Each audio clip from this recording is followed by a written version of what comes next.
Welcome back to World Religions. This video is a survey of Hinduism. 4.1 Historical Overview. The term Hinduism is modern, although it does refer to an ancient tradition or group of traditions native to India.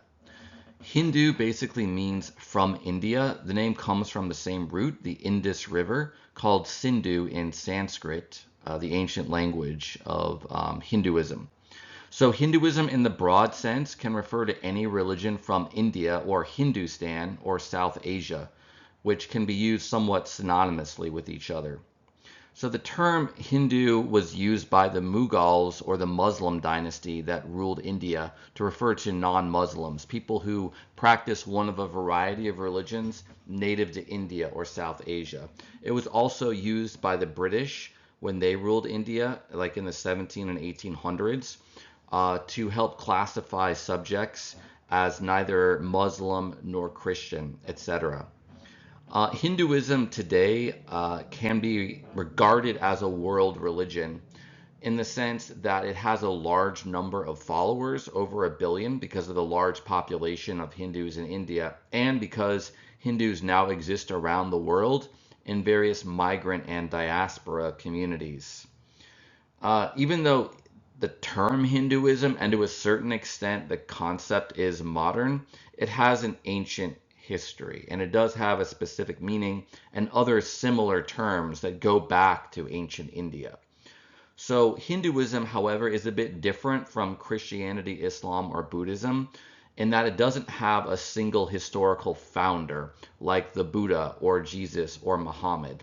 It doesn't have an organized creed or single doctrine of salvation or soteriology shared by all Hindus. There's no central authority leading all Hindus, unlike the Pope in Catholic Christianity, for example.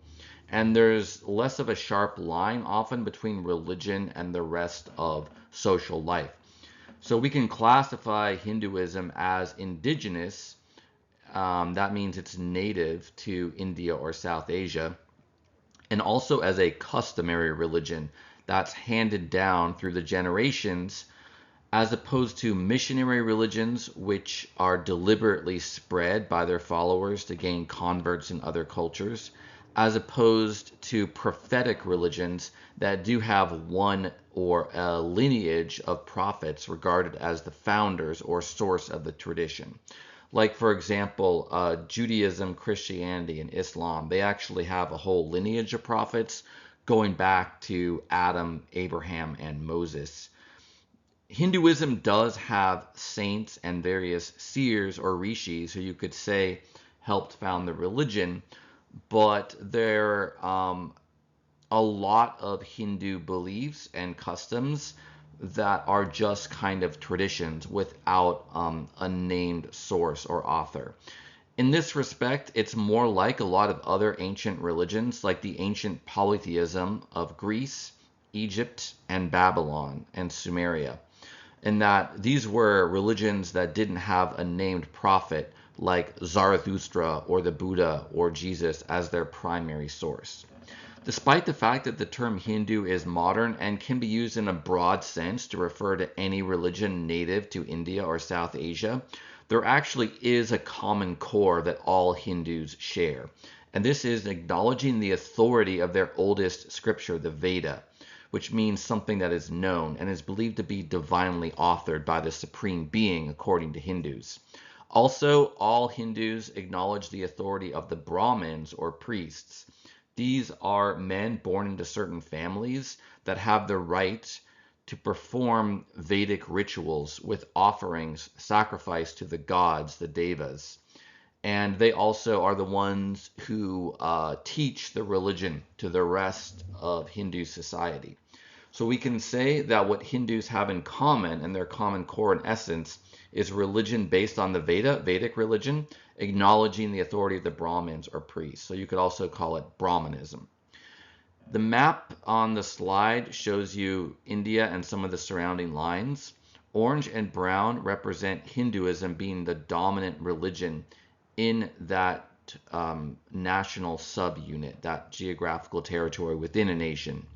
So you can see most of India is orange or brown. The darker the color, the higher the proportion that belongs to the predominant religion there. Green is for Islam, yellow and ochre are for Buddhism, red is for Catholic Christianity, blue is for Protestant Christianity. So to this day, as for thousands of years, most of South Asia is Hindu, although there is religious diversity. So we can begin our historical overview with the Indus Valley Civilization, also called the Harappan Civilization nowadays, based after one of its prominent sites, the city now called Harappa, which is in modern Pakistan, but was one of the main sites, main ancient cities of this civilization. So the dates of the Indus Valley Civilization are roughly 2500 to 1500 BC. It overlapped with ancient Sumeria, which was the civilization of the southern Tigris and Euphrates rivers, what's now southern Iraq. The valley, the Indus River Valley, which is the source of the name of the civilization, was where most of the cities were built on, either the Indus River itself or its tributaries, and also along the coast on either side of the mouth of the Indus River.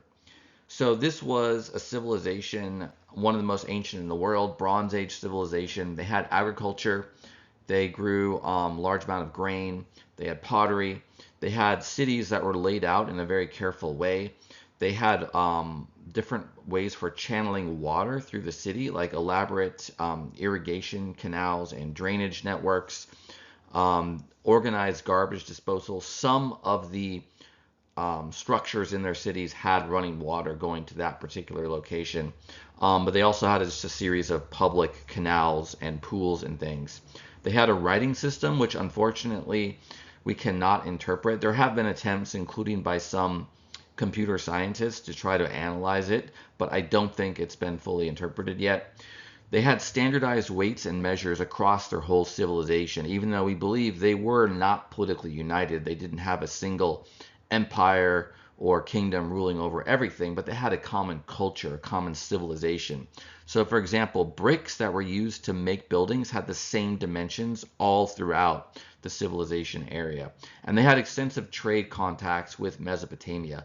We can read ancient cuneiform inscriptions from Mesopotamia, and some of them appear to refer to the Indus Valley civilization as being one of their trading partners, essentially. So we don't know that much about the religion of the Indus Valley civilization, unfortunately. One of the main reasons for that is that we cannot translate their writing. But we do have some artifacts and some sites that are believed to have had religious significance. These include terracotta figurines, which may represent gods or goddesses, and also small seals that bear images like the one shown on the slide, which is called the Pashupati seal. This is getting a kind of modern name or nickname, Pashupati, based on similarities between the figure depicted there and the later Hindu god Shiva in his aspect of Lord of Beasts. You can see the seated figure on a throne or platform in the middle of the picture, and on either side of him are two different beasts. So some of these can be identified, most of them like tiger, elephant, buffalo. The one in the upper left is identified as a mythical creature by scholars. They don't believe that it was an actual animal that was being depicted, although it can be nicknamed a unicorn. It looks kind of like a rhinoceros, but there are other features of it, like the ears, that cause scholars to think it was not an attempt to depict a rhinoceros. So it's not really known if this is even a god for sure. It could be some kind of king or priest. But the iconography used is similar to later depictions of Shiva and other Hindu gods. For example, the trident form in the crown being worn by the figure is similar to the trident or triscula used with Shiva depictions today.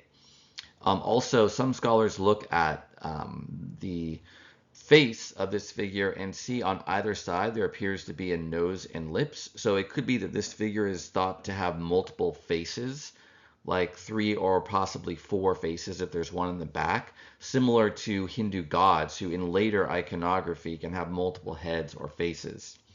We also believe they may have practiced ritual bathing in rivers or in channels, canals, and pools that had water coming from running rivers that were regarded as sacred. This tradition of bathing in sacred rivers is still practiced by modern Hindus in the Ganges River, for example. So it's not provable for certain that these aspects of their iconography and ritual bathing passed into Hinduism, but it is a reasonable conjecture, especially because these iconographical and ritual bathing practices are not mentioned in the Veda, which is otherwise the main scripture and source of Hinduism. The picture in the lower right corner is the so-called Great Bath from one of the main sites of the Indus Valley civilization, which some scholars argue was used for ritual cleansing purposes. Ancient Hinduism mainly descends from the culture of the Aryans. The Aryans were a group of nomadic pastoralists from Central Asia. They were nomads, which means they wandered around. They didn't stay in one place like in fixed villages or cities. They were pastoralists, which means that they had herds of cattle, horses, and other animals that they used for most of their food and some of their other resources. And the reason why they were nomadic is so that they could wander to different places in different seasons to provide fodder, grazing for their animals. So the modern theory is that the Aryans migrated to India or South Asia from Central Asia somewhere around 1500 BC or after. This theory is very controversial in that it's rejected by many or most Hindus, including Hindu nationalists, but also just Hindus that are traditional in general, because it doesn't appear, that story of the migration does not appear in any of their scriptures, and so it's regarded as against their religion's own teachings about the origin of the religion, which they believe originated in the same place it is today in India. However, the Aryan migration theory is accepted by most Western scholars because it has multiple converging lines of evidence to support it. Linguistic evidence dating back to the 1800s, when linguists realized that the languages of India, including Sanskrit, are related to languages spoken in Europe and other parts of Asia.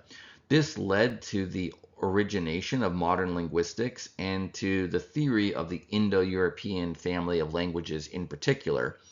So there's a large diversity of languages that are believed to have a common source. They're all descended from an ancient linguistic ancestor called Proto-Indo-European by modern linguists. And this includes languages of Europe like English, French, German, Italian, Spanish, etc., and many languages of Asia. Not only languages of India like Hindi, for example, and Punjabi, but also Farsi, spoken in Iran, Armenian in the Caucasus Mountains, etc. And what the linguists determined is that the homeland of the earliest Indo-European speakers, there were many theories about where it may have been. Maybe Anatolia, what's now Turkey, maybe the Pontic-Caspian steppe, what's now Ukraine and southern Russia. The Pontic-Caspian steppe is the most likely location, but that was mainly confirmed by modern archaeology and genetic evidence, not just the linguistic evidence. And so there's a lot of archaeological evidence for the Aryan migration as well. The Aryans were not the same as the Proto-Indo-Europeans. The Proto-Indo-Europeans were even older, say around 3000 BC and earlier, the 5th to 4th millenniums BC. They're usually connected to the Yamnaya material culture from the Pontic-Caspian steppe. The Yamnaya migrated to the west into Europe and to the east into Central Asia. Some of the Central Asian peoples descended culturally from the Yamnaya include the Andronovo material culture. That's a name that archaeologists give it based on the pattern of the remains, the material findings. We don't know what they call themselves, but a lot of scholars believe these people, or at least some of them, were the same as the Aryans. And the Aryans, some of them migrated into various parts of South Asia and the Middle East. The ones that went to South Asia, they had the Veda with them, and they basically became the founders of Hinduism and Indian civilization. Other Aryans migrated to what's now Iran. In fact, the name of the country Iran comes from the Aryans. and to other parts of the Middle East as well. The ancient Persians were descended from the Aryan migration to that part of the Middle East. And so nowadays there's also been, in addition to the archaeological evidence, the discoveries of material cultures that are believed to be connected to the Aryan migration, like those shown on the map towards the bottom of the page. The Swat Valley material culture, Cemetery H, Copper Horde culture, and Painted Gray Ware culture. All of those are associated by modern archaeologists with the Aryan migration, but we also have genetic evidence today from both ancient and modern DNA that provides material confirmation of the migration theory.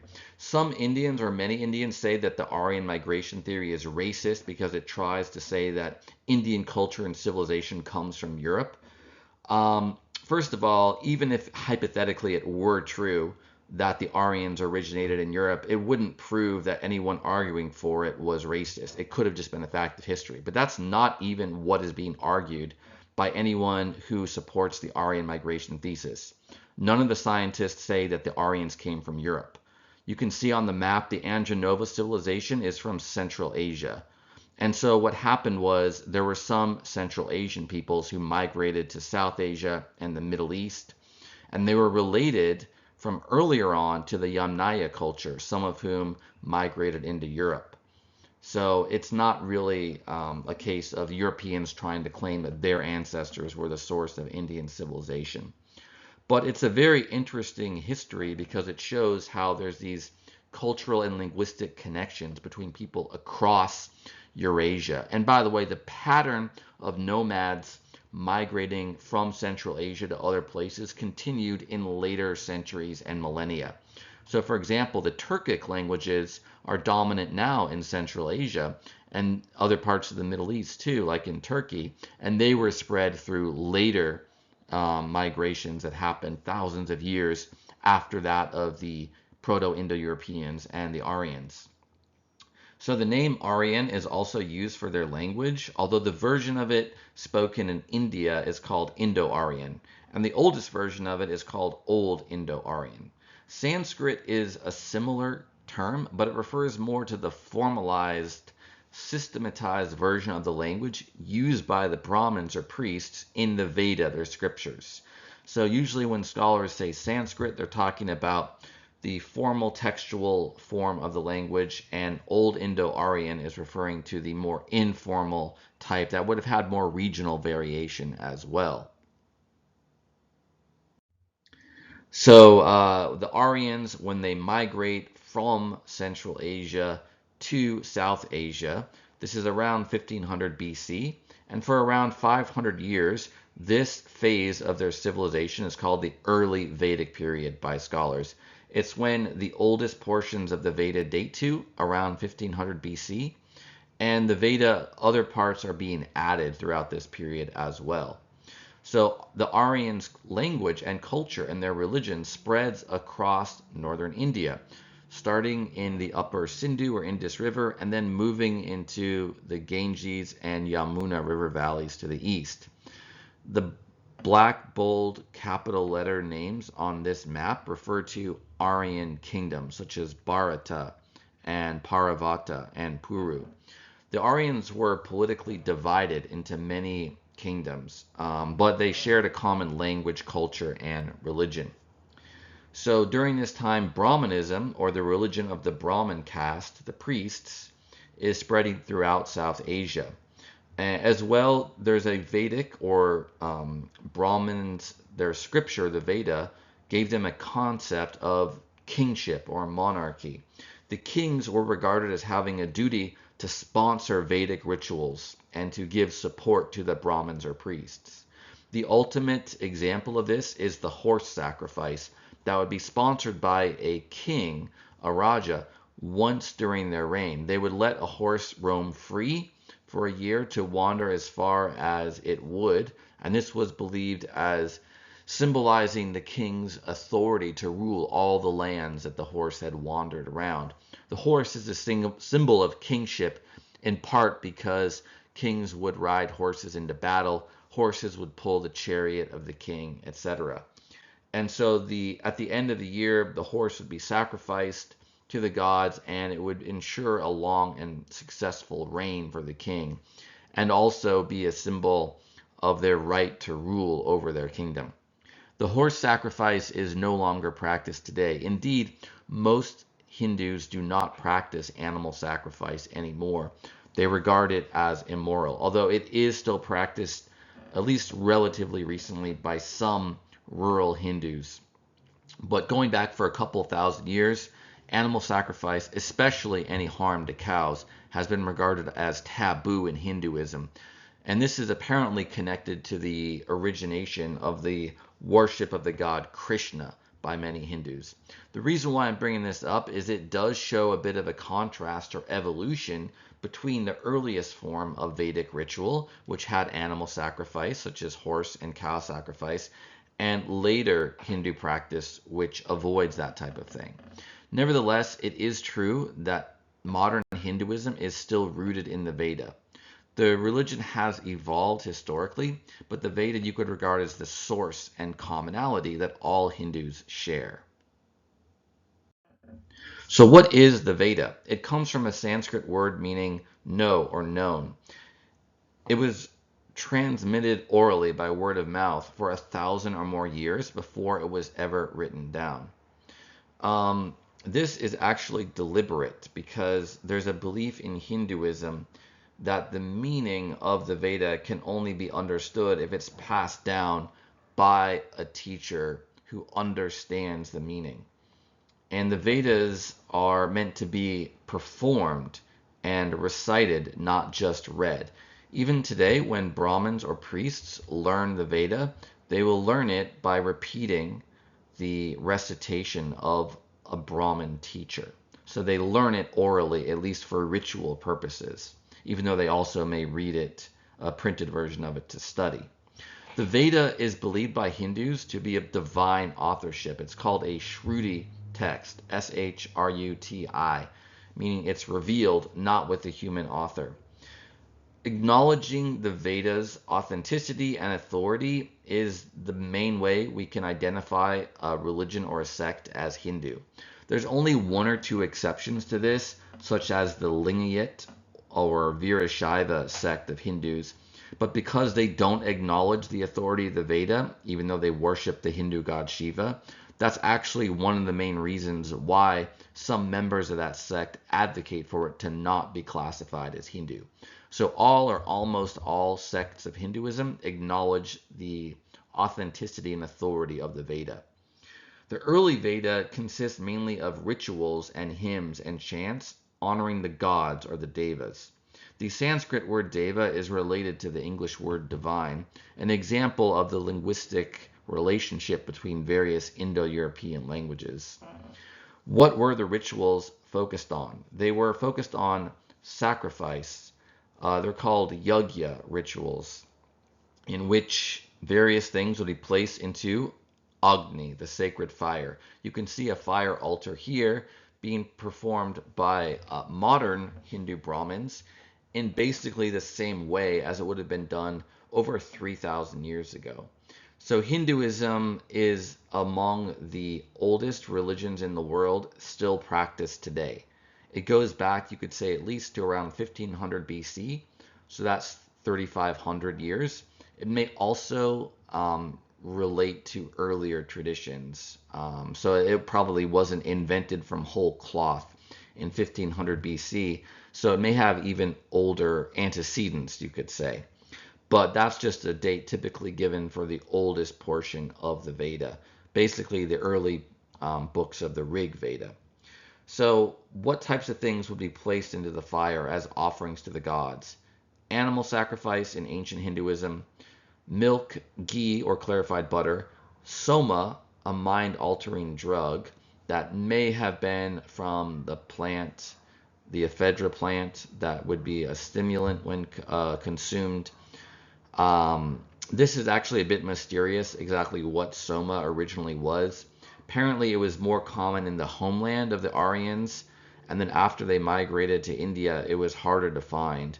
And so they had various substitutes they would use. But it was believed to be a plant that could give you visions and poetic inspiration, and it was the plant consumed by the gods as well. And another common offering was grain or lentils that could be thrown into the fire. So the non-animal sacrifices into the fire are still performed today. So a yajamana would be a sponsor of the sacrifice, usually a king, a noble, or someone else wealthy who would pay the Brahmins or priests to perform this on their behalf to honor the gods.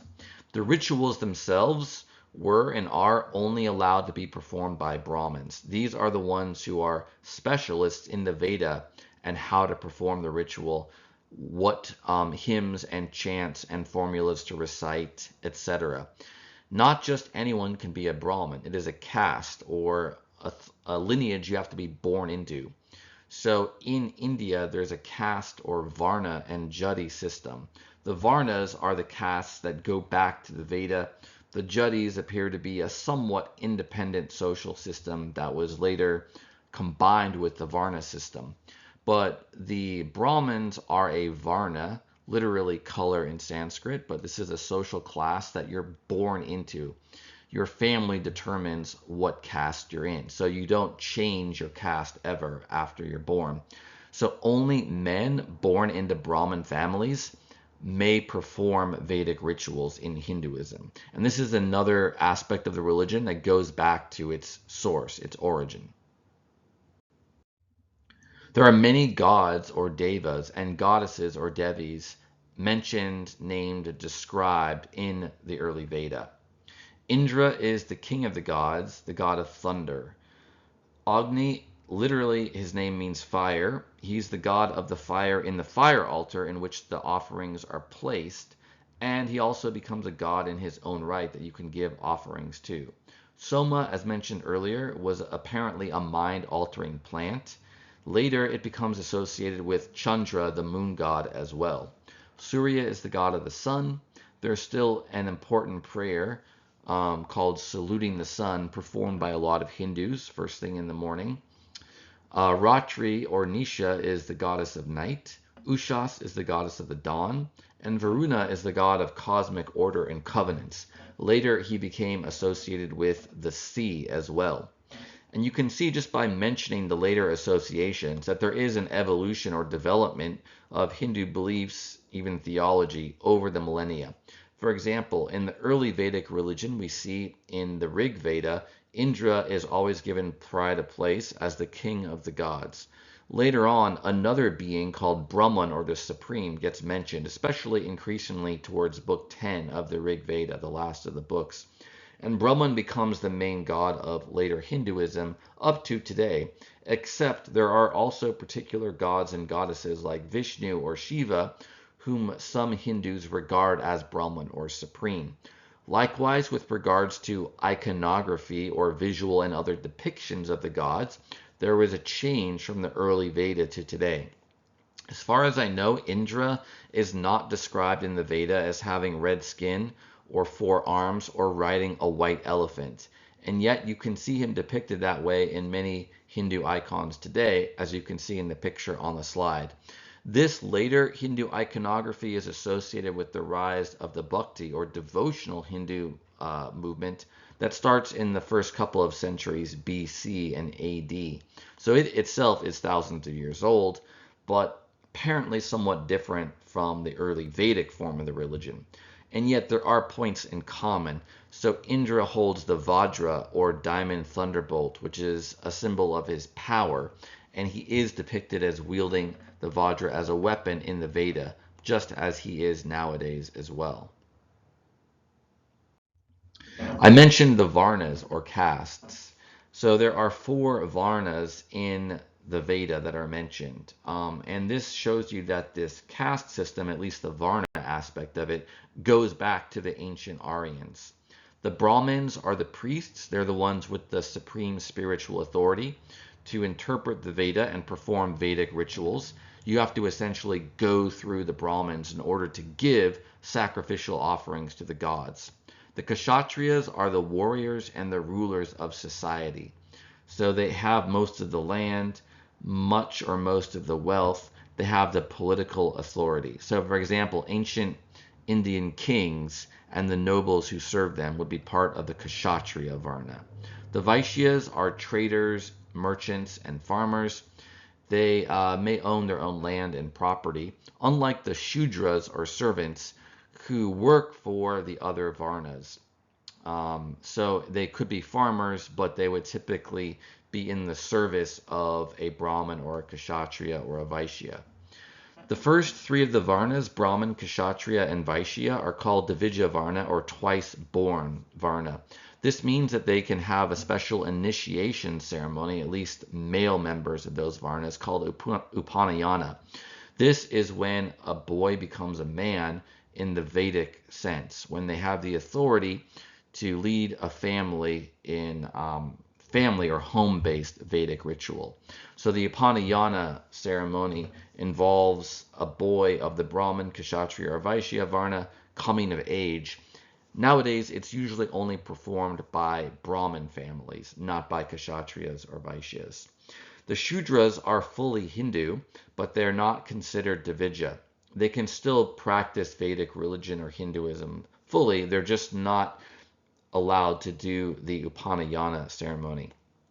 Modern scholars sometimes think that the Brahmins, Kshatriyas, and Vaishyas may have been the original three Varnas of the Aryans, and that the Shudras were non-Aryans or outsiders who were kind of incorporated into their society, possibly after conquest or just after migration and assimilation. The Dharma is a very important concept, meaning law or duty or order, including cosmic order. The simplest translation of it is law. It's based on Vedic ritual, but also on the theory of the Varnas and the ashramas or life stages. So different Varnas or classes in society are thought of as having different laws and duties as applying to them. For example, it's the duty of a Brahmin to perform the Vedic rituals and to learn or study the Veda. That's not the duty of a Kshatriya or Vaishya. Also, people at different stages in their life, different ashramas, will have different duties. So when you're a child, if you're a Brahmin, the duty is to learn the Veda. When you become an adult, your duty is to become a householder, to have a wife and family. And then later on, you can go back to retiring from the worldly life and studying the Veda more, but that would be a later life stage, like after your kids are grown, for example. There's also differential dharma based on sex, male or female. So the belief is that neglecting the dharma leads to bad consequences for the individual and society. This notion is in the Veda, and it's independent to a certain extent of the later doctrine of karma, which comes from the Upanishads, later Vedic texts classified as Vedanta, or the end of the Veda. So there are three levels, you might say, of dharma. The term Sanatana Dharma means eternal dharma, and it can be used as a name for Hinduism itself. Sometimes Hinduism is just called the Dharma. This means the eternal truth taught in the Veda that's applicable to all people or for all time, including the fundamental truths about the nature of reality, the existence of the gods, the supreme being Brahman, who created the other devas or gods and gave them their power, etc. Sadharana Dharma means more everyday Dharma. This would be something that would come up in daily life, like rules you should follow in society. And then Swadharma means self or individual Dharma. Different people can have different duties based on their Varna, their ashrama, their sex, or just their individual circumstances. The picture on the slide is of a modern manuscript of the Rig Veda. There's actually four Vedas, Rig, Sama, Yajur, and Atharva. Rig is the oldest. It contains the hymns honoring the gods, but it wasn't written down for over 1,000 years. So even though the Aryans had literature, they had a very elaborate and rich culture, they didn't use writing until the first few centuries BC. The writing system of the Indus Valley civilization was lost, and when writing was reintroduced to South Asia, it appears to have been based on various Western alphabets, all of which ultimately descend from the Phoenician alphabet. But the script you see this manuscript written in is called Devanagari, and it's the most common script in which Sanskrit is written today. The late Vedic period dates from around 1000 to 500 BC. At the end of this period is when the later parts of the Veda, including the Aranyakas and the Upanishads, were composed.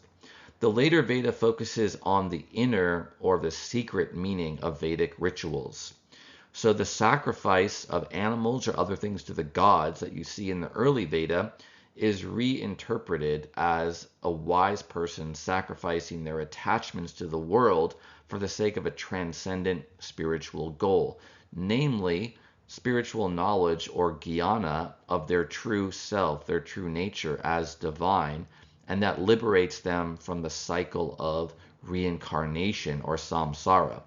These ideas of jnana, the secret meaning of Vedic ritual, of reincarnation, and the associated doctrine of karma, or action determining your future results, both in this life and the next, all of those date from the later Vedic period. Like, we don't see most of those ideas referred to, at least not overtly, in the early Veda. And the notions of the Upanishads and Aranyakas regard the rituals of the early Veda as of secondary significance. Most of those rituals were for worldly gain, such as to have many sons, to have many cattle, or to ensure the success and power of a king.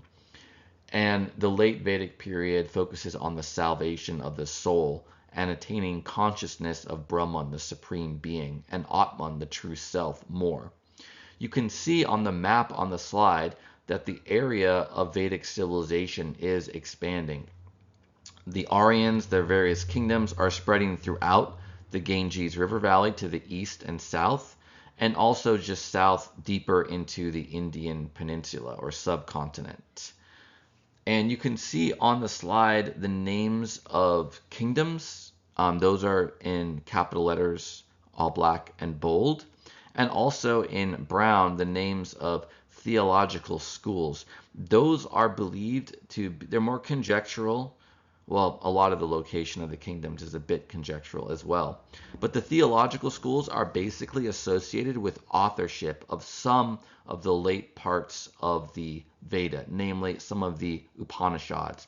For example, there's the Katha and the Aitareya Upanishads, and those names are associated with the schools of thought or theological schools that produce them. A bit more now about the teachings of the Upanishads, or the later part of the Veda. These are considered part of the Veda more spiritually or symbolically. They were separately authored texts, but their connection to the original Veda is that they claim to provide an authentic, divinely authored or divinely inspired interpretation of the meaning of Vedic ritual. So each Upanishad is associated with one of the earlier texts of the Veda. So the doctrine of karma or action is that a person's actions now will impact what they experience later in this life and in future lives. Part of this doctrine is that all creatures that can perform actions, including humans, animals, and also various supernatural types of beings like ghosts, gods, celestial spirits, hell beings, etc. All of these beings have karma, and thus they will have future results. The cycle of birth, death, and rebirth or reincarnation is called samsara. And all of the beings that have karma, they're bound to samsara. The exact boundaries of this can vary. Sometimes plants might be included in the cycle of rebirth. Like, I know some Hindus have claimed or argued that certain karma can lead you to be reborn as a plant.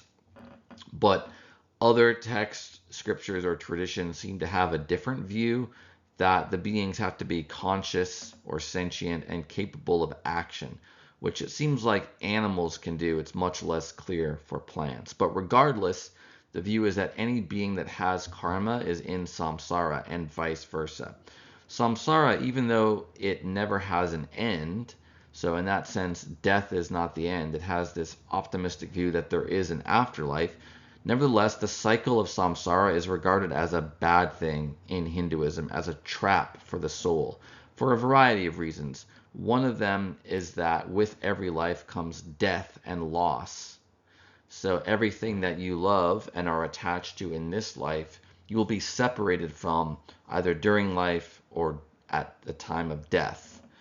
And then also, even if you have a relatively good life and you're not worried about separation, there's a limitation that comes with having a body. If you're in one incarnation, in one body, you're limited into what you can know, what you can experience, where you can move. You're trapped in that body. So the goal of the Upanishads is not to just have a better reincarnation, but to transcend the cycle of reincarnation of samsara altogether. This is called moksha or liberation. And it's basically conceived as when your soul or Atman unites with Brahman, the supreme being. And in order to do that, you have to know the true nature of yourself. What is yourself? What is not yourself? And in the Upanishads, they basically regard the true self as divine or one with the supreme being. And when you have actual jnana or spiritual knowledge of that, that's when you attain moksha or freedom. And that can happen during this life. You don't have to wait for death. Although, if you attain moksha while you're still alive, then your consciousness is still going to be with your body until your last body dies. Then it will not come back again in a new incarnation. It will be free or unbounded and essentially one with God. So, as you might imagine, good karma is generally regarded as leading to good consequences in this life and a good afterlife or rebirth, whereas bad karma, the reverse. Very good karma can cause you to be reborn in one of the heavenly realms where angelic beings like the Gandharvas or heavenly musicians dwell, for example, as well as the devas or gods. Whereas very bad karma can cause you to be reborn as an animal or even as a being suffering in one of the hell realms. But even if you're reborn in one of the heavens or hells, it's not an eternal destination because you're only experiencing the good or bad fruit of your past karma. Eventually, that will come to an end. The picture on the slide is a modern depiction of the cycle of rebirth into different human bodies. So the view is that people get reborn as different sexes, different varnas, different circumstances of life. And what's tying them together is just the identity of that one soul with its karmic account as it's getting reborn in various circumstances. Asceticism, or renunciation of the world, is advocated by the Upanishads. To the Upanishads, that's how you can attain moksha or liberation. It's both necessary and sufficient. So the word in Sanskrit is tapas. It means practicing austerities or asceticism. That means renunciation, renouncing worldly things like sex, wealth, even your attachments to your family, and earthly comforts. So you can also practice yoga or spiritual disciplines like meditation, chanting a mantra, focusing on your breathing, etc., to discipline the mind and the body. Self-discipline and renunciation are regarded as necessary conditions for moksha. The supreme sacrifice or brahmacharya is practiced and advocated by the authors of the Upanishads. This means giving up sex, which is regarded as the supreme pleasure, and so giving up sex, being celibate, is regarded as the supreme or Brahma sacrifice, charya, or renunciation. The people who live an ascetic lifestyle, especially when they make a vow to do it not just temporarily, but for a long period or for the rest of their life, they're called shramanas, literally strivers. In ancient India, there were many different groups of shramanas, some of whom were non-Hindu. They belonged to other sects or schools of thought, like the Jains and the Buddhists, and another sect, the Ajivikas, which is no longer in existence. They went extinct in antiquity. But there are still Jains and Buddhists to this day. Buddhism is not widely practiced in India anymore. It spread to other countries and mostly died out in India. But there are still Jains left, although they're a tiny number compared to the massive number of Hindus in India. So there were Jain and Buddhist monks. These are people who are practicing asceticism according to a rule or code of conduct created by the founder of their religion, for example, from the 6th century BC and after. Now, the formal Hindu monastic orders that had a rule, a code of conduct, a specific identity, organization, were not formed until 1,000 years after the Buddhist and Jain ones, the 8th to 9th centuries AD, around the time of Shankara and after. Shankara, who instituted the Dasanamis order, was one of the first to create orders of Hindu monks. For example, they had to wear a certain color of clothing, etc. However, there actually were Hindu ascetics practicing, you might say, individually or in small groups without an organized structure, just as long as, or almost as long as, there were Jain and Buddhist monks. So going back to around 500 BC, maybe even earlier, there were Hindu shamanas as well. One of the reasons we know this is because they authored the Upanishads, which date from around that period. The picture on the slide is of a modern Hindu sannyasin. Sannyasin is another word for a renunciate. It's actually used more often nowadays than shramana. So in addition to the different parts of the Veda, the early Veda focusing on ritual and sacrifice, the late Veda focusing on transcending the world, attaining union with the supreme being Brahman, there's also different schools of thought or darshanas, that many of which derive from the late Veda, but not all of them. So a darshana is a view or a Hindu philosophical system. These developed during and after the late Vedic period. And they really kind of emerged through debates between rival schools of thought. All of the Hindu darshanas acknowledge the authority of the Veda, and that's what classifies them as Hindu. They also debated Buddhist schools and other non-Hindu sects and schools of thought. So the main schools of Hindu darshana include Sankhya, which means separation, discrimination, or analysis. And it's referring to the separation between the true self and everything else. The ancient Sankhya school of thought that if you could identify your true self, your true nature, then you could attain moksha or liberation. However, they were quite distinct from many other ancient Hindu schools of thought because they don't really believe in or emphasize at least Brahman or the supreme being. They believe in the devas, they believe in eternal souls or Atman, but they think that each person has their own separate Atman, eternal soul. In that respect, they were like the ancient Jains. And their theory of salvation does not include the individual soul or Atman uniting with Brahman, the supreme being. Sankhya more or less died out in antiquity as a separate school of thought, but it had a big influence on and became subsumed into yoga. The yoga darshana is often called Sankhya-yoga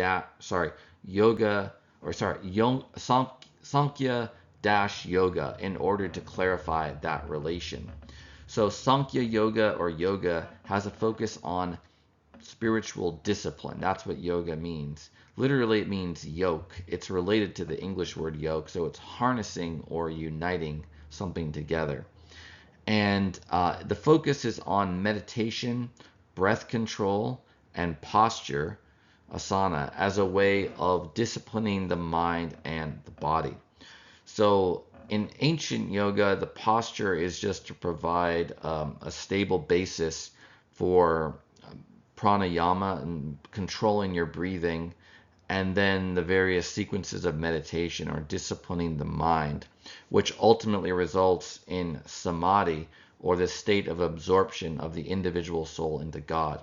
So yoga is a theistic school. They believe in divine being called Ishvara, or the Lord, and they basically equate that with Brahman, or the supreme being mentioned in the Veda and the Upanishads. What they get from Sankhya is the various analyses of the different types of consciousness and matter, but they add to it the focus on meditation, breath control, and posture, and also the theism that became more prominent in later Hinduism, where they worship one God as supreme, and that's also the path or the vehicle for salvation. Mimamsa is another darshana focusing on early Vedic ritual and its interpretation. So they emphasize the rituals themselves as having the supreme power and meaning, and in a way kind of de-emphasize the role of the devas or gods as being more emblems or functionaries that the priest invokes in order to affect the ritual, but which lack independent power. Mimamsa downplays or discards the teachings of the Upanishads, which downplay ritual and focus on asceticism or renunciation. Vedanta, in contrast to Mimamsa, highlights the teachings of the Upanishads and tries to systematize them into one unified philosophy and theology, where the main themes are renunciation, karma, samsara, and moksha, as previously discussed. But there's different schools of Vedanta separated by different theologies and metaphysical theories or theories of being and reality. Nyaya is an ancient school of thought focused on logic and epistemology or theory of knowledge. Vaisheshika was an ancient darshana focused on metaphysics, a theory of reality, but specifically one that separated reality into undividable, indivisible units, metaphysical atoms, not exactly corresponding to the modern physical notion of atom, which technically can be split, but as fundamental units of reality. Nyaya was later often combined with Vaisheshika, so it becomes called Nyaya-Vaisheshika, similar to the synthesis of Sankhya and Yoga mentioned previously. As mentioned, there are multiple schools of Vedanta. The three main subdivisions are Advaita or non-dual, Vishishtadvaita or qualified non-dual, and Dvaita or dual Vedanta. So the Advaita or non-dual Vedanta originates with Shankara in the 8th to 9th centuries AD. He interpreted the Upanishads as advocating a unity of all things in Brahman, the supreme being, and there's no real or actual difference between the creator and the creation, you might say. And what the jnana or spiritual knowledge that saves consists of is the knowledge that your true self literally is the same as Brahman, the supreme being, or God, you might say. The Vishishtadvaita Vedanta offers a qualified non-dual philosophy and theology. It originates with Ramanuja, who lived several centuries after Shankara.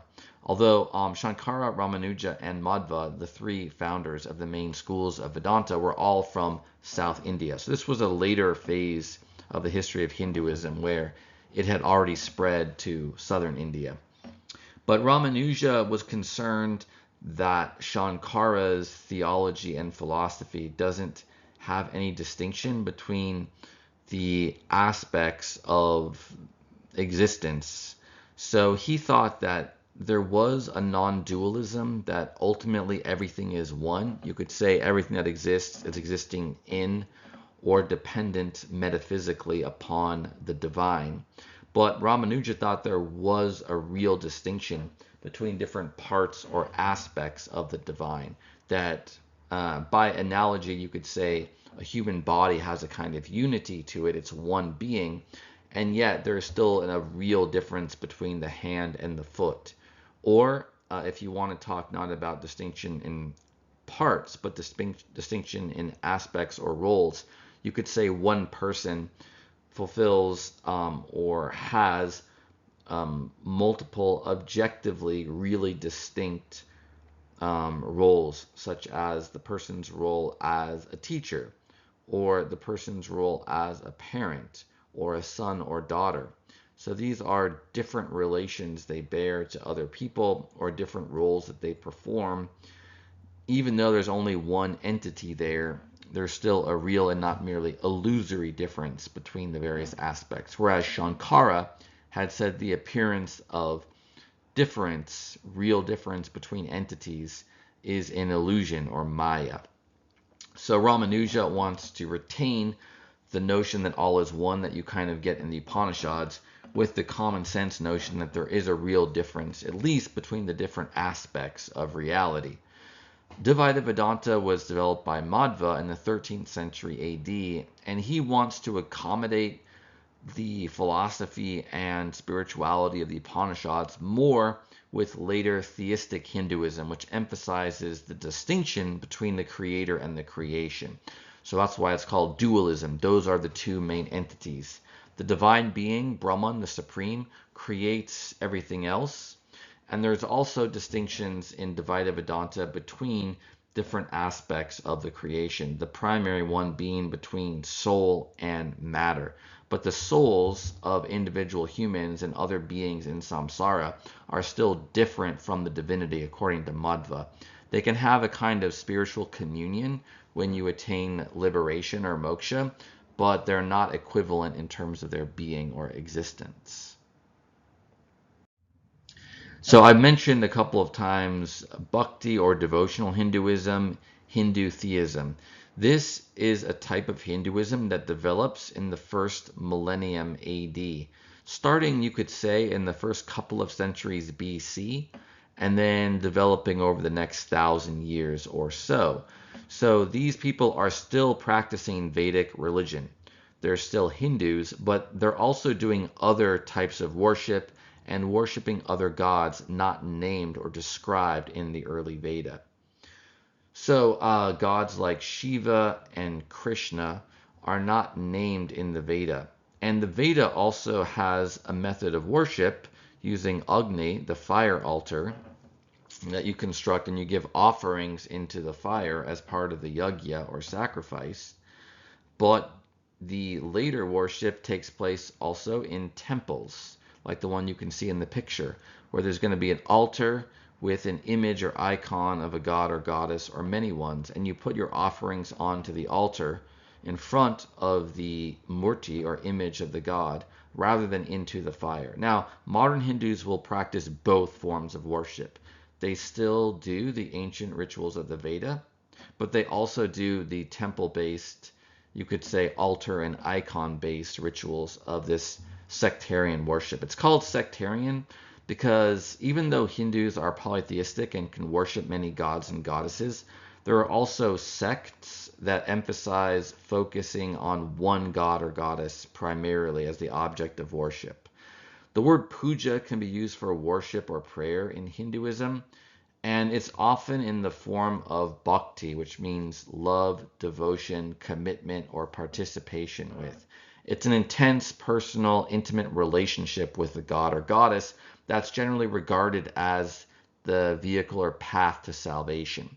So for bhakti Hinduism, like with the Upanishads and Vedanta, moksha, spiritual liberation or union of the individual self with God is the goal, but the path, the method is not renunciation per se. Rather, it's this selfless love of God. Hindu theism can refer to regarding a particular god or goddess, like Vishnu or Shiva, or like the goddess Durga, for example, as Brahman, as the supreme being. Brahman is named in the early Veda. Not in the earliest parts, like Rig Veda Book 1, but if you look at the later parts of Rig Veda Book 10, you see a lot of hymns about Brahman, the supreme. And there's a kind of ambiguous relation between Brahman and the Devas or gods. The Upanishads make it clear that the gods get their power from Brahman. And there's even some parts of the Upanishads where the gods or Devas are maybe gently mocked or kind of put into their place as not realizing initially that that's where they get their power from. So Brahman becomes regarded as the supreme being, the creator of everything, including the other gods, and thus as the thing that the individual soul should strive to reunite with. So moksha is when the soul reunites with Brahman and attains consciousness of Brahman. In Hindu theism, that is the goal, but the method, unlike in the Upanishads, the method of reuniting the soul with Brahman is through worshiping Brahman in one of its manifestations as a god or goddess, through which you can have a personal relationship. So I mentioned previously this word Shruti, S-H-R-U-T-I. That means a revealed scripture, one that is not authored by humans, but is made known to certain ancient seers or rishis who had the spiritual gift of hearing the words of the Veda. There's another classification of Hindu scripture called Smriti, which means remembered.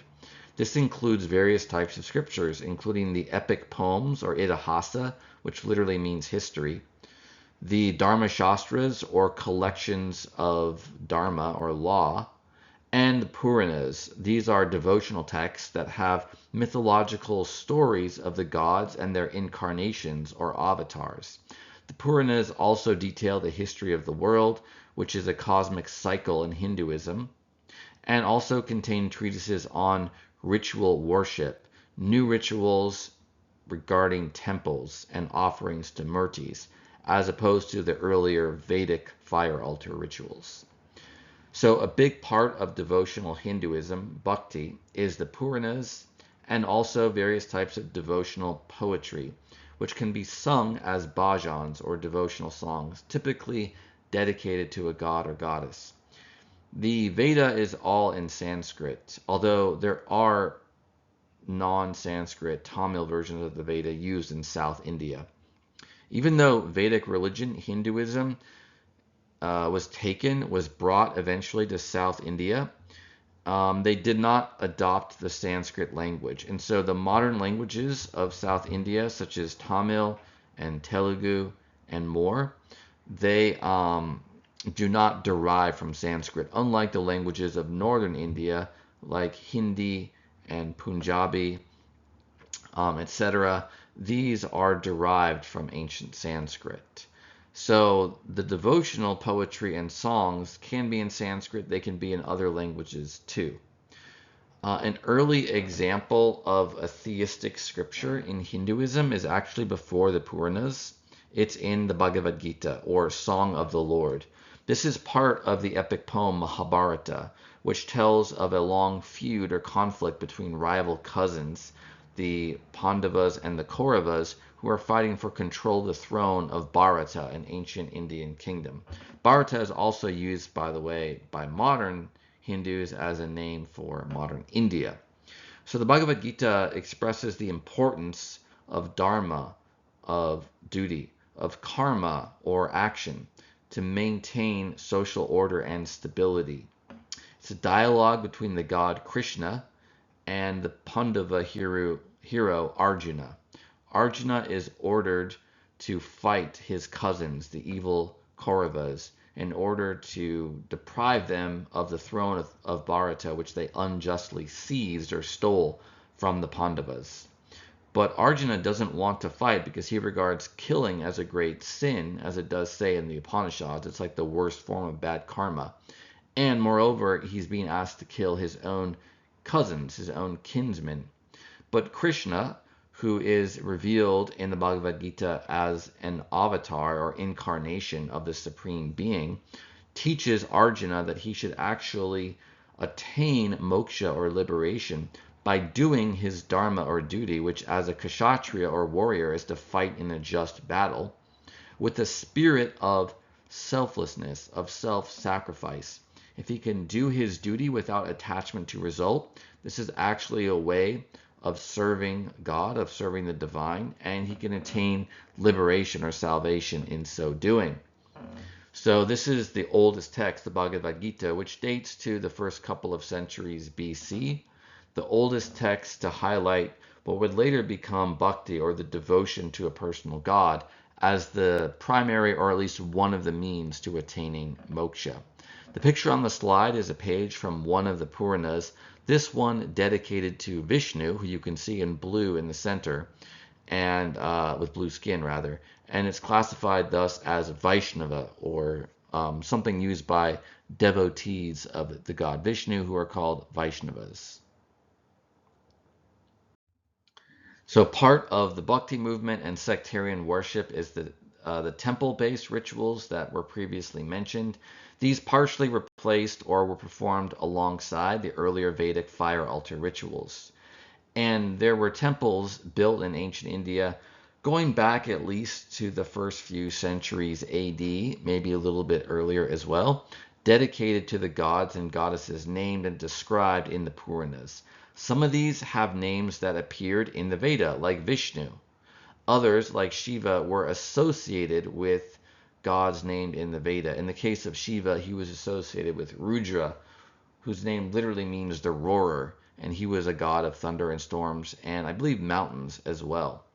So this may have been a way in which non-Vedic gods like Shiva or Krishna became associated with Vedic religion and thus Hinduism by having them identified with other gods named originally in the Veda.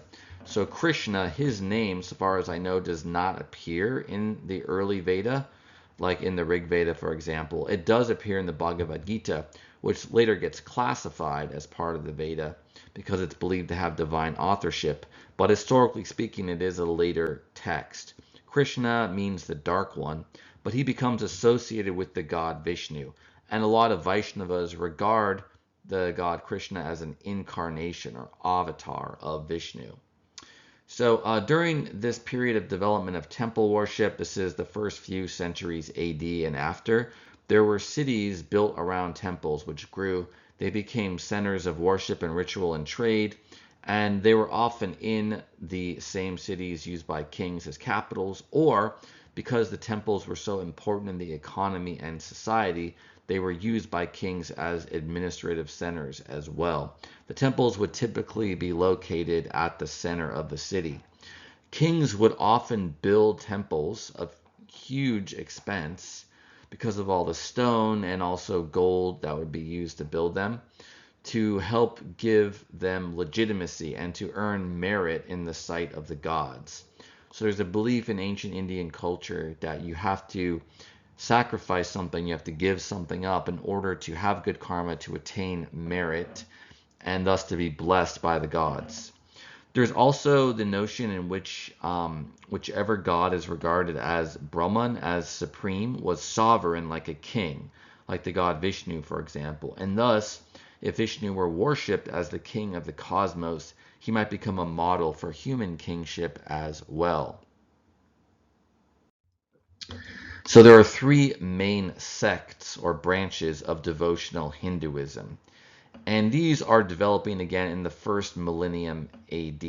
Like if you go back to 500 BC or 1000 BC, according at least to the modern view, you would not find Hindus divided among these three sects. They were worshiping some of the same beings, but the Hindu ritual was earlier focused on the Veda and the fire altars. They weren't doing temple-based worship, and they didn't even have all the same names for their gods, at least.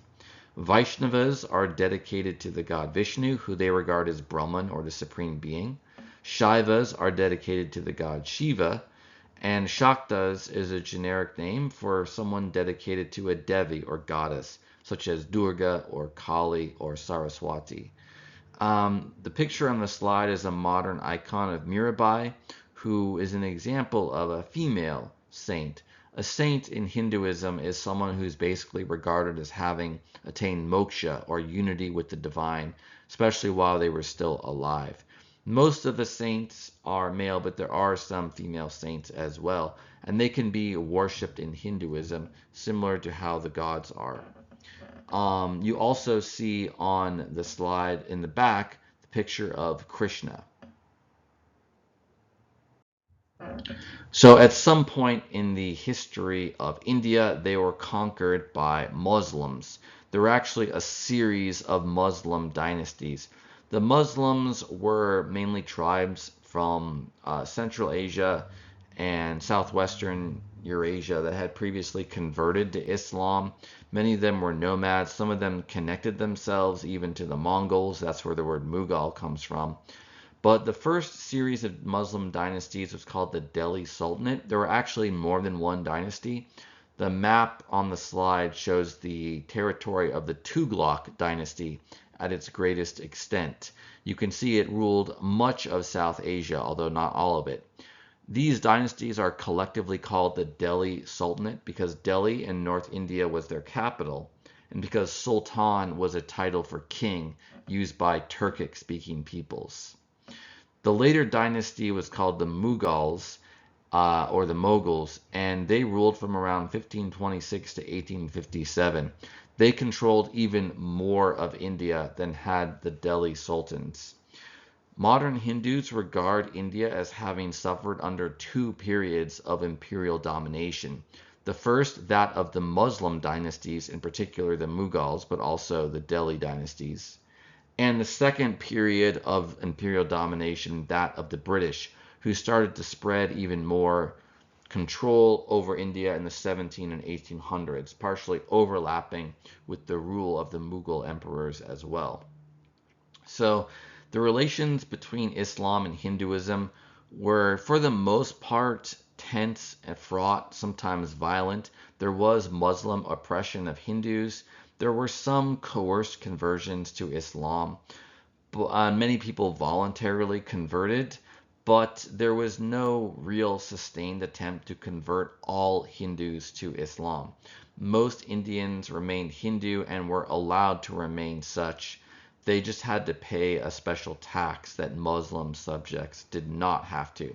And there were indeed occasional periods of cooperation or harmony between the Muslim sultans and their Hindu and other subjects. Prime example being the Mughal Emperor Akbar the Great, who lived between 1556 and 1605. He is known for having encouraged religious toleration and sponsoring interfaith dialogues.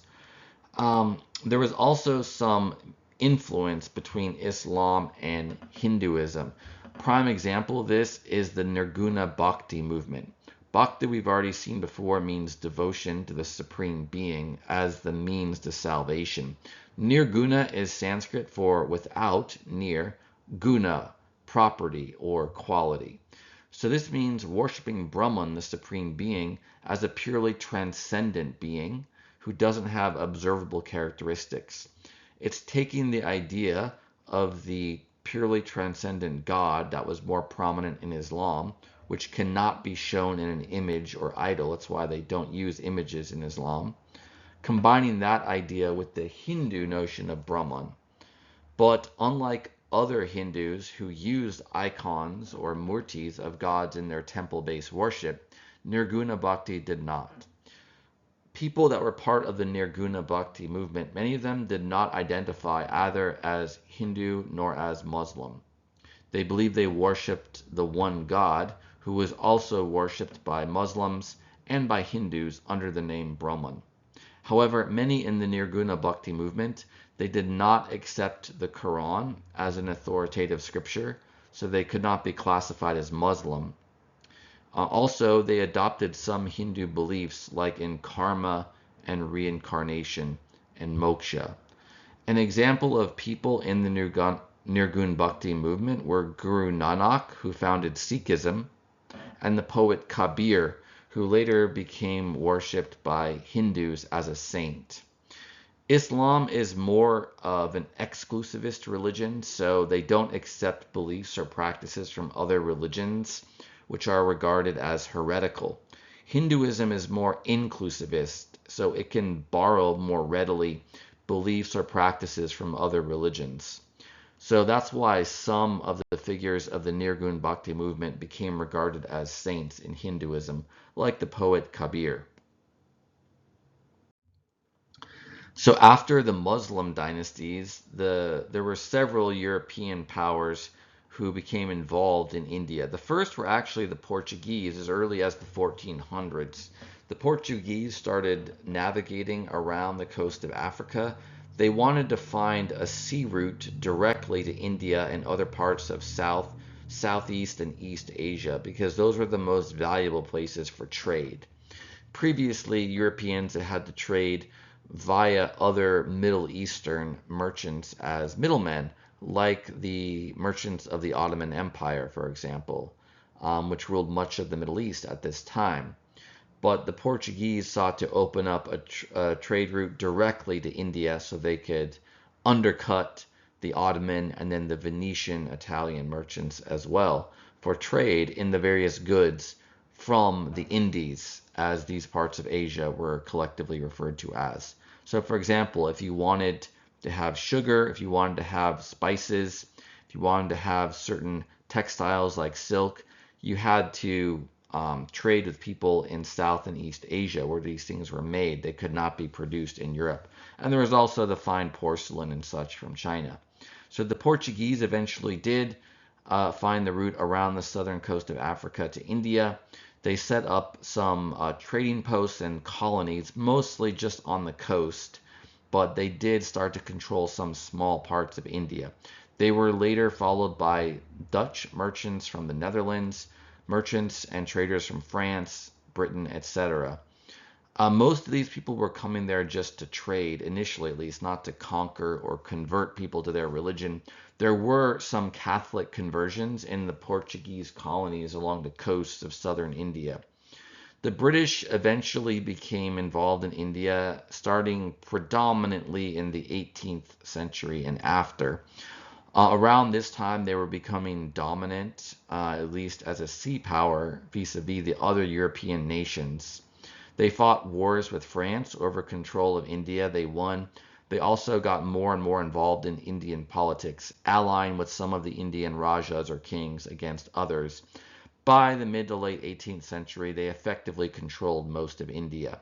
At this time, the British was actually ruling India through a private corporation, the British East India Company, which had a monopoly on trade with India, at least vis-a-vis the British market. So it was very profitable. Later on, control was transferred to the British government directly, and this period became known as the British Raj, or British rule. During this time, especially in the 1800s, there was an import of Western ideas into India, including Western science, philosophy, and at least knowledge of Christianity, although there were no large-scale conversions. Hinduism evolved during the period of British colonial rule. First of all, there were some reform movements, especially in the 19th century.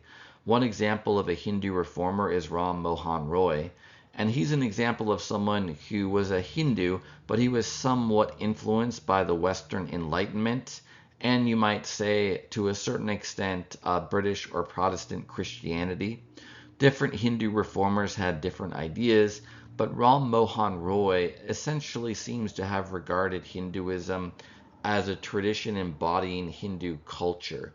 So he didn't necessarily believe and want to practice all of the Hindu beliefs and traditions, but he thought that it should give Hindus a common identity and that they could use it along with other ideas from Western culture, like modern Western science and politics, for example. There were other Hindus who emphasized that all Hindus should read the Veda or scriptures, which was similar to the Protestant idea that all Christians should study the Bible directly. Some of those other Hindu reformers downplayed the status of Brahmins in the religion. So they're trying to revive and strengthen Hinduism, but they're often influenced by Western ideas. Other Hindu reformers, even though they were modern, they were more kind of traditionally Hindu, you could say. Vivekananda is a good example of that. He was a disciple of Ramakrishna, another 19th century Hindu saint. Vivekananda, his main contribution was trying to present and explain his version of Hinduism, which was theistic but combined with Advaita Vedanta philosophy and also the practice of yoga, including meditation, breath control, and postures, bringing that, explaining it to the West. Vivekananda and his teacher Ramakrishna also synthesized these different aspects of Hinduism together: Vedanta, Hatha Yoga, and even worship of goddesses and Tantric Hinduism.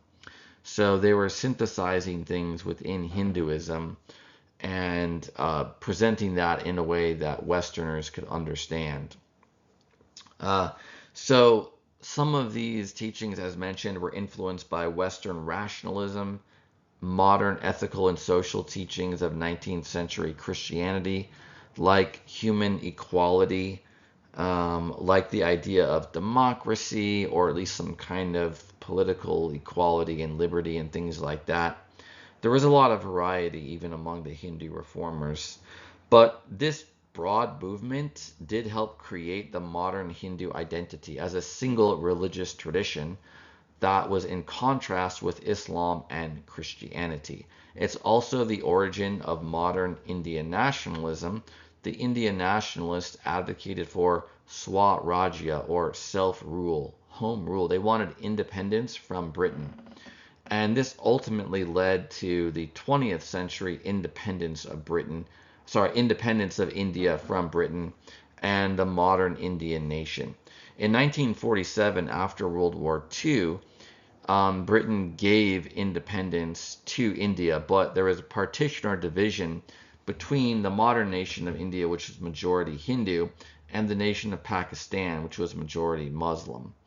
And that was largely at the request of the Muslims, who formed a large but still minority population in India, mainly in the western and northwestern part of India along the Indus River Valley, and in the east, the Bay of Bengal, the headwaters of the Ganges River.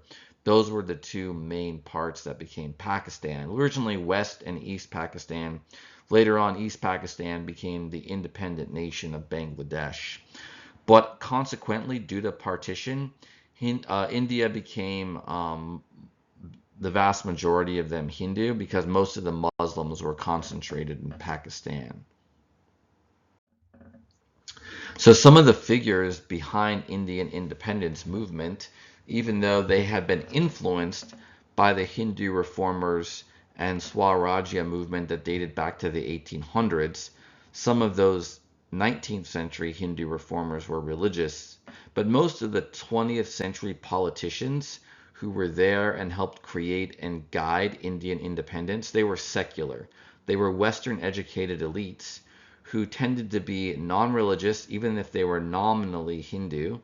Their main concern was political ideology. Many or most of them were socialists, in fact, such as Nehru.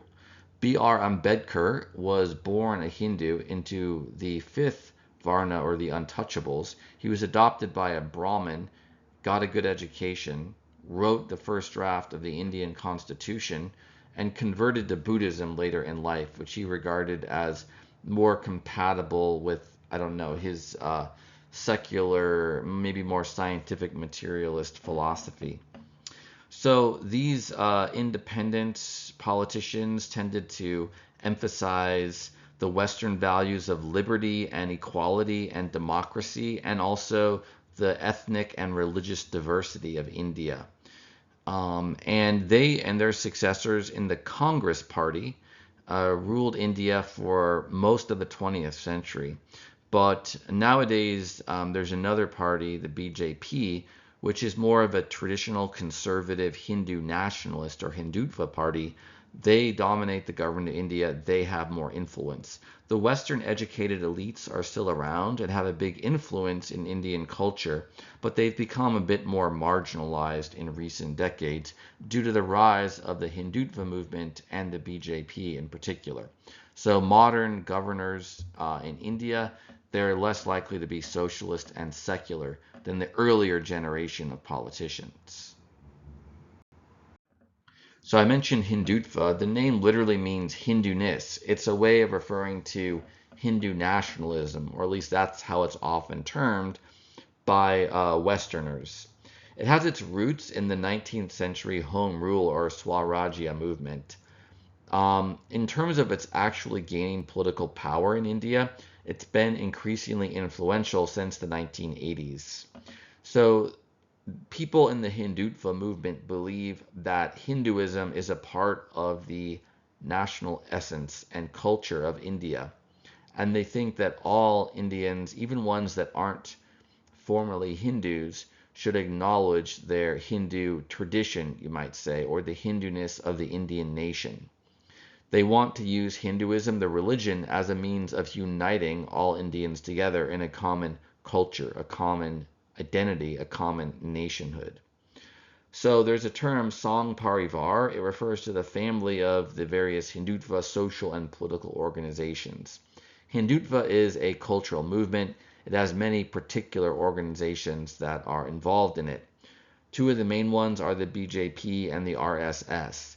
The BJP is the Bharatiya Janata Party. It's the one that currently controls the Parliament of India. The RSS is the Rashtriya Swayamsevak Sangh. This is a paramilitary organization which also runs various schools. It's kind of an allied, non-political party affiliate of the BJP. You can see in this slide a public march of the RSS. So the paramilitary aspect is partly to create the sense of discipline, unity, and organization that they think should be used as a blueprint for the Indian nation.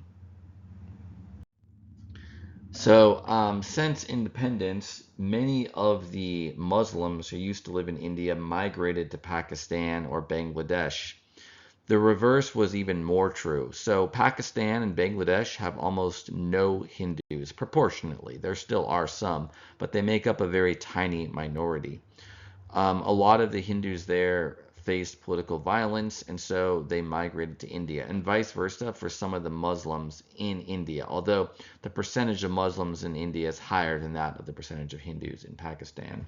But an example of the continuing conflicts between Hindus and Muslims in India can be seen over the Babri Mosque. This was a mosque or masjid built by the Mughal dynasty. Hindus believe the mosque was built on the site of the birthplace of Rama, a hero who is an avatar of the god Vishnu, an incarnation of the god Vishnu. So for them, the mosque was a symbol of Muslim imperialism.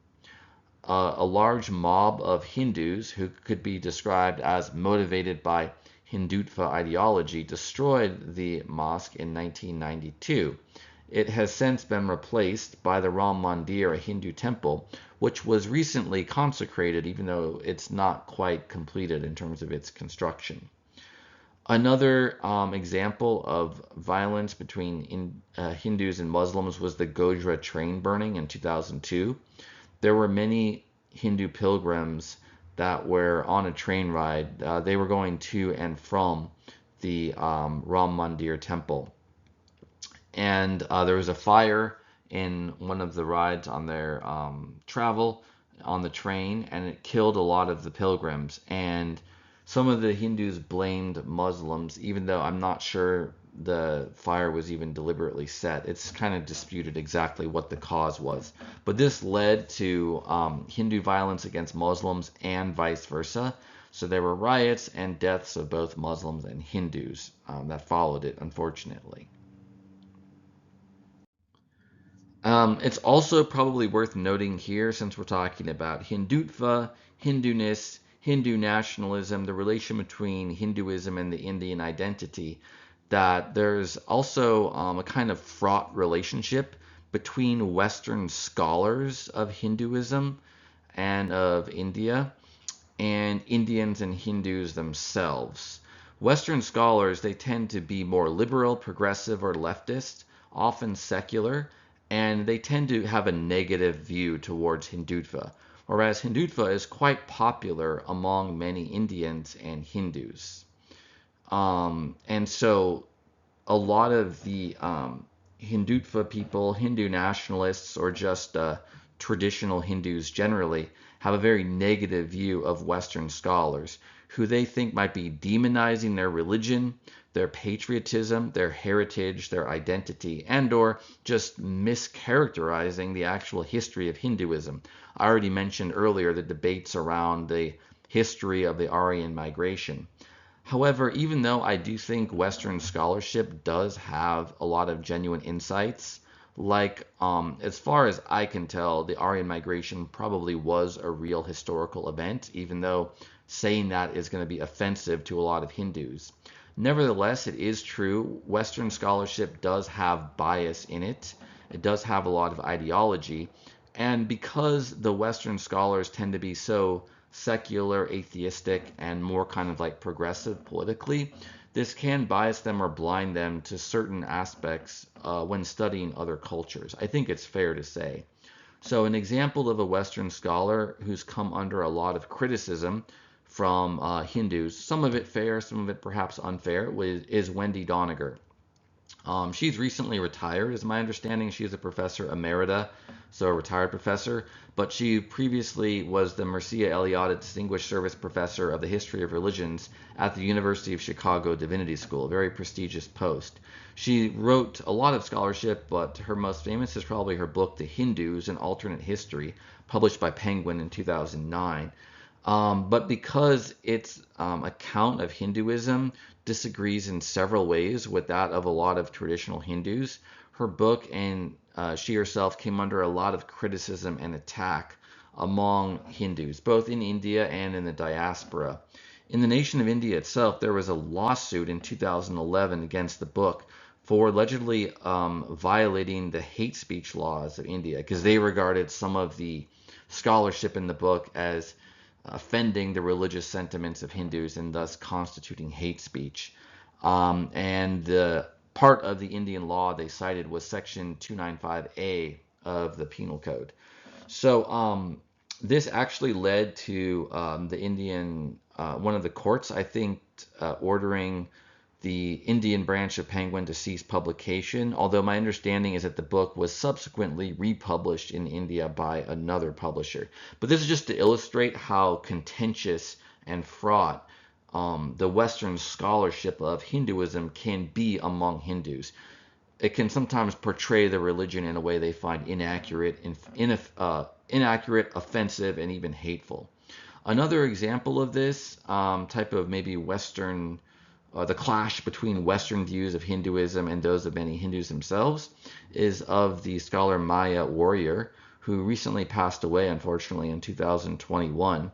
But she was lecturer in Indian religion in the Department of Theology and Religious Studies at the University of Wales in the United Kingdom. I'm taking this quotation from a textbook that I used to use teaching world religions called A Short Introduction to World Religions.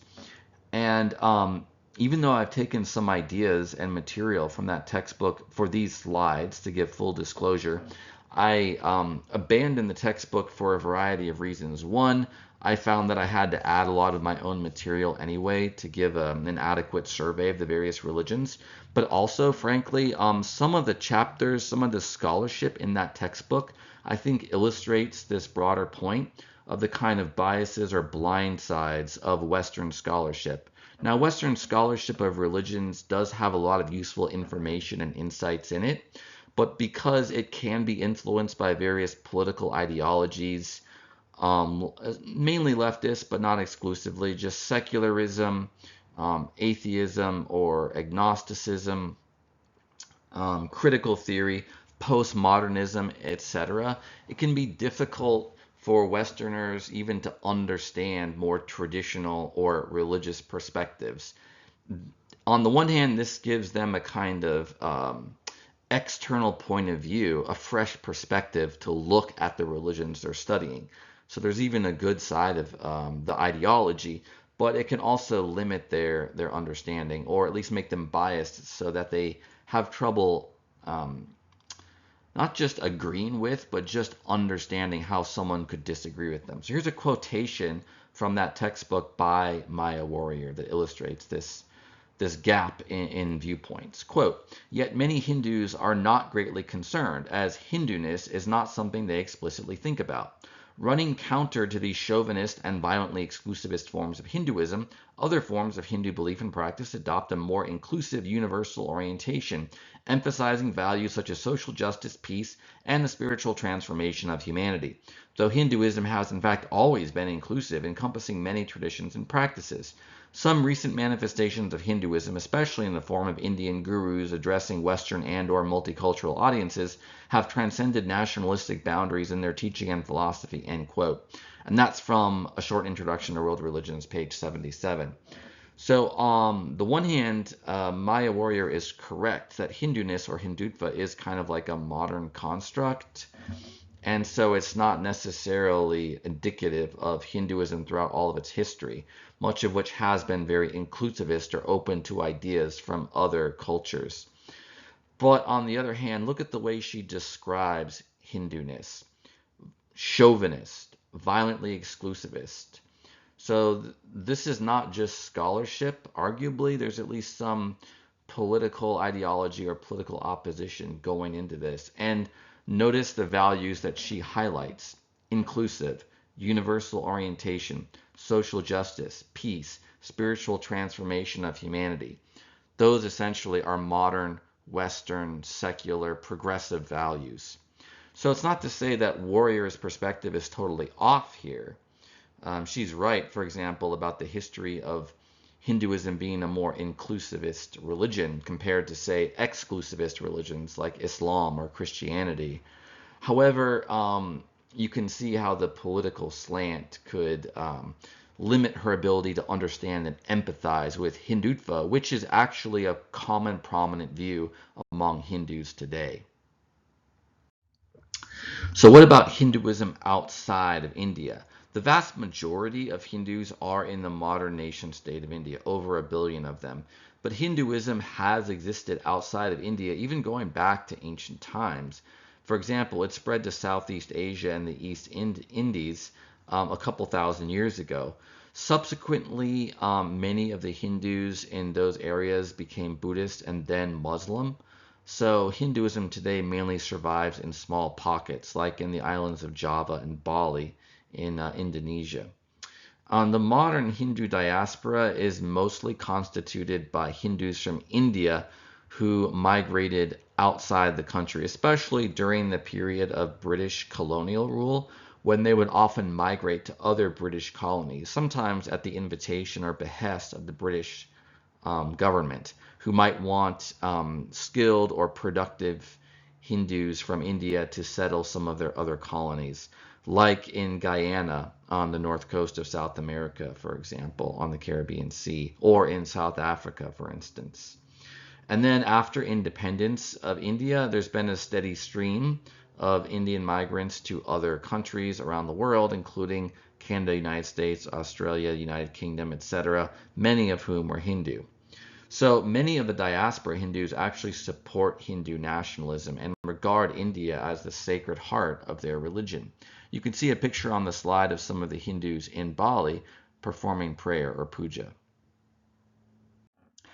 4.2 Sacred Writings. Hinduism has many types of scriptures. The oldest, the early parts of the Veda, date back to around 1500 BC, and the latest were written within the last few hundred years. So there are two main types of scripture, Shruti and Smriti. Shruti means heard. These are scriptures revealed by God or Brahman, the supreme being, to ancient sages. These include the Veda, the Upanishads, which are also classified as the end of the Veda, and the Bhagavad Gita. The Bhagavad Gita, although it's part of the Mahabharata epic, is treated as an Upanishad and thus as part of the Veda in the larger sense. Smriti means remembered. These are believed to not have been directly divinely authored, but still, you might say, divinely inspired, and they are regarded as authoritative traditions that are actual histories. These include the Itihasa, or epic poems, Mahabharata and Ramayana, the Dharma Sutras, including, for example, the Manu Smriti, the Laws of Manu, and the Puranas.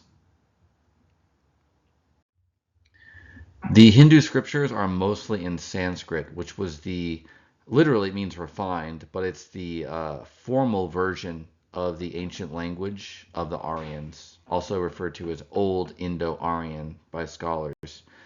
The scriptures and religious literature also exist in regional languages like Tamil in South India. There are whole Puranas authored in the Tamil language. The Brahmins of Tamil Nadu, the state in South India where Tamil is the main language, they also use Tamil for their liturgy rather than Sanskrit. There's also variations of the original text. For example, the Adhyatma Ramayana has a different stress than the other version of the Ramayana epic. The Adhyatma Ramayana stresses devotion or bhakti to God. The Veda is the oldest and most authoritative of the Hindu scriptures.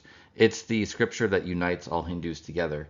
Not all Hindus, for example, will put equal emphasis on all of the Puranas. They would emphasize those of their own sect more, but they all acknowledge the authority of the Veda. It comes from the Sanskrit word vid, which means knowledge. So Veda is something known. There are actually 4 Vedas: Rig, Sama, Yajur, and Atharva. They are authored, historically speaking, in approximately that order, with Rig being the oldest, Atharva Veda being the youngest. Now, each of these 4 Vedas has 4 parts of its own, or 4 layers of a text. The Samhita, or collection, is the original scripture, such as the hymns of the Rig Veda, and the mantras, or spells, of the Atharva Veda. The Brahmanas are commentaries and explanations on the Samhita written for the use of the Brahmins or priests. The Aranyakas and the Upanishads add mystical, philosophical, and esoteric layers of meaning to the original text. The picture on the slide is of a manuscript of the Atharva Veda, in this case the Samhita, or the original text of the Atharva. So the Samhita is literally meaning collection. These are the original texts of the Veda. Now this could go back to as far as 1500 BC for the oldest parts of the Rig, and the youngest parts may date to 200 BC in terms of the arrangement that we have them now, at the least. So there are 4 Vedas as mentioned: Rig, Sama, Yajur, and Atharva. The Rig Veda contains hymns of praise to Indra and the other gods, like Agni, for example, and goddesses, like Ushas, goddess of the dawn. The Sama Veda is songs. These were composed from around 1200 to 600 BC. They would be sung by another priest or Brahmin during Vedic rituals. The Yajur Veda is shorter prose chants or formulas which accompany the offerings during a sacrifice. The Yajur was composed from around 1200 to 800 BC, and these shorter texts would be recited by the priest putting the offerings into the fire altar. Different Brahmins would specialize in a different part of the Veda, in part depending on the role they would play in rituals. The Atharva Veda was the last to be authored. There are early references in ancient Hindu literature to the 3 Vedas, so there was at least a period where the Atharva, before the Atharva began to be authored and compiled. It contains hymns, mantras, and spells. The original purpose of these was to actually correct errors or mistakes in the Vedic ritual, to repair the ritual, to make it whole again, so that the gods would honor it. So there would be a Brahmin, Brahmin, or a supreme priest who was governing the others, looking at their performance of the ritual. If any error had been made, the Brahmin would then recite the appropriate text from the Atharva Veda to repair the ritual successfully. But it also contains other, what you would call spells, to produce various miraculous effects. You can see in the picture Brahmin boys being taught the Veda orally by listening to their guru, their teacher, who's sitting on the left. And this shows you how the Veda is still learned orally today, not just through printed form. The Brahmanas are the second part or layer of the Veda, so they're different from the original text. You could call them commentaries or explanations. These were authored from around 900 to 700 BC, so they're still very ancient. They actually explain the rituals and their significance, especially the fire ritual or yajna, where offerings are poured into or cast into the fire to be taken to the gods. The Brahmin, as mentioned, is the presiding priest, and Agni is the fire god, and these are prominent in the Brahmanas. Agni, because he's the fire that takes the offerings to the other gods, he became one of the most prominent gods in his own right. The Aranyakas literally mean forest books or forest treatises. These provide analysis and interpretation of the fire ritual. They make a correspondence between the performance of the ritual and the cosmos as a whole. The ritual of the Vedas is regarded as having an intrinsic power that in a sense even bypasses the power of the gods. This interpretation and line of inquiry becomes adopted later by the Purva Mimamsa school of Darshana. So the Aranyakas mark the transition between the more ritualistic Brahmanas and the more philosophical, mystical, and esoteric Upanishads, which tend towards monotheism, monism, and pantheism. Monism being that all reality is one being. Pantheism is that all reality is or is in God. And finally, the Upanishads, the last part of the Veda, focuses on the secret or hidden connections between things. That's apparently the original meaning of the word Upanishad. In a way, they're commentaries on the Samhitas and the Brahmanas, but they're much less removed. They're much further removed, rather. They have less to do with the actual ritual performance in a literal physical sense. So they emphasize, rather than the outer ritual of the Veda, the internal sacrifice. So it's a spiritual sacrifice of attachments to the world, not just an external sacrifice of animals or other offerings. And they emphasize jnana, spiritual knowledge, rather than the rituals centered around the fire. Some of the doctrines of the Upanishads that are distinctive is the teaching of an Atman, a soul or self, that is the true being of each person. Brahman, a non-personal divine being that transcends all name and form, is beyond even the other gods and goddesses. The view that everything is Brahman, including the Atman or self, or monism, it's be a type of monism, is presented by at least some of the Upanishads, including the earlier ones like the Brihadaranyaka Upanishad. The way to achieve union with Brahman and thus attain liberation or moksha is through tapas, also called pranagnahotra. This is renunciation or austerities. So, for example, oblation of one's body in the fire of one's breath. They're reinterpreting the offerings to the fire, pouring oblations into the fire Agni, as pouring one's body into one's breath. The breath has a heat to it like Agni that can purify or transform one's physical body, one's physical energy. So there's this idea of transformation, transmutation, purification of the impure consciousness to the pure consciousness of Brahman, or the Supreme. And it's believed that this internal offering of the body or the impure to the fire, the pure, is more effective than the external rituals.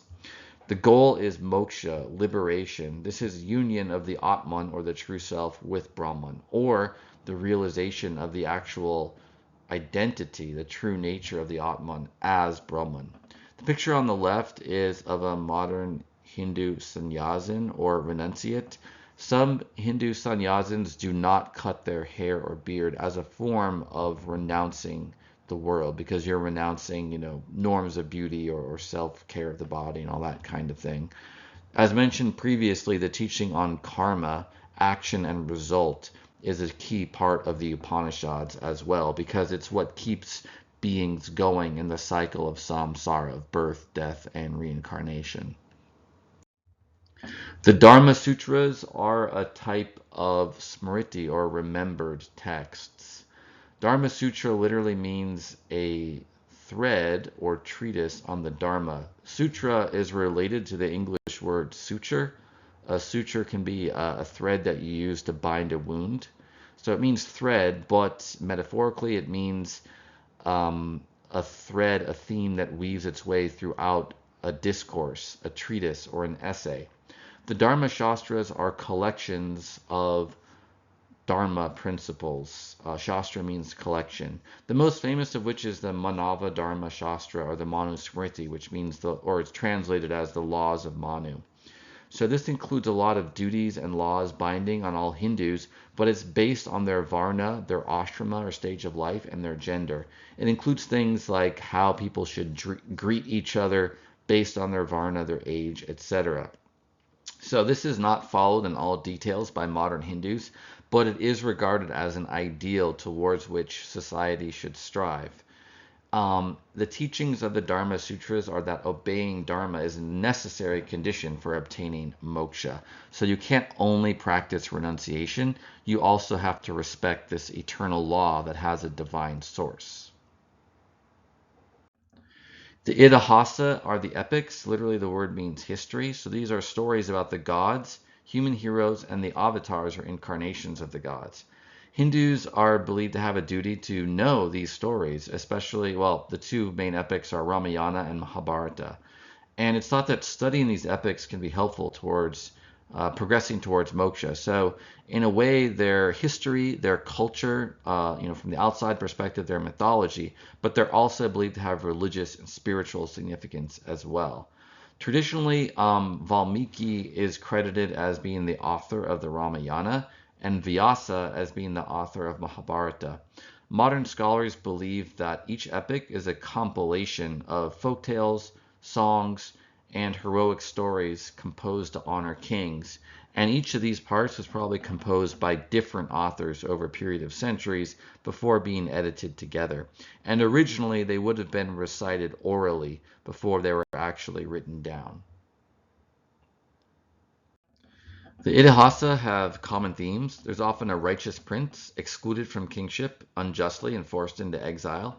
There are heroes who can serve as role models. There's a continual war between good and evil. The gods intervene to support the good, including Vishnu incarnating as Krishna and Rama to help the forces of good. Good ultimately triumphs, but only after many reversals of fortune and hardships. The gods themselves must often resort to devious stratagems, and the result is a tainted world, which goes along with the Hindu notion of the Kali Yuga, or this age that we're in that's one of increasing darkness, about which more later. Another theme is the quest for moksha. Even though a lot of the stories about kings and worldly powers, the ultimate goal is a transcendent one, and the salvation of the world as well.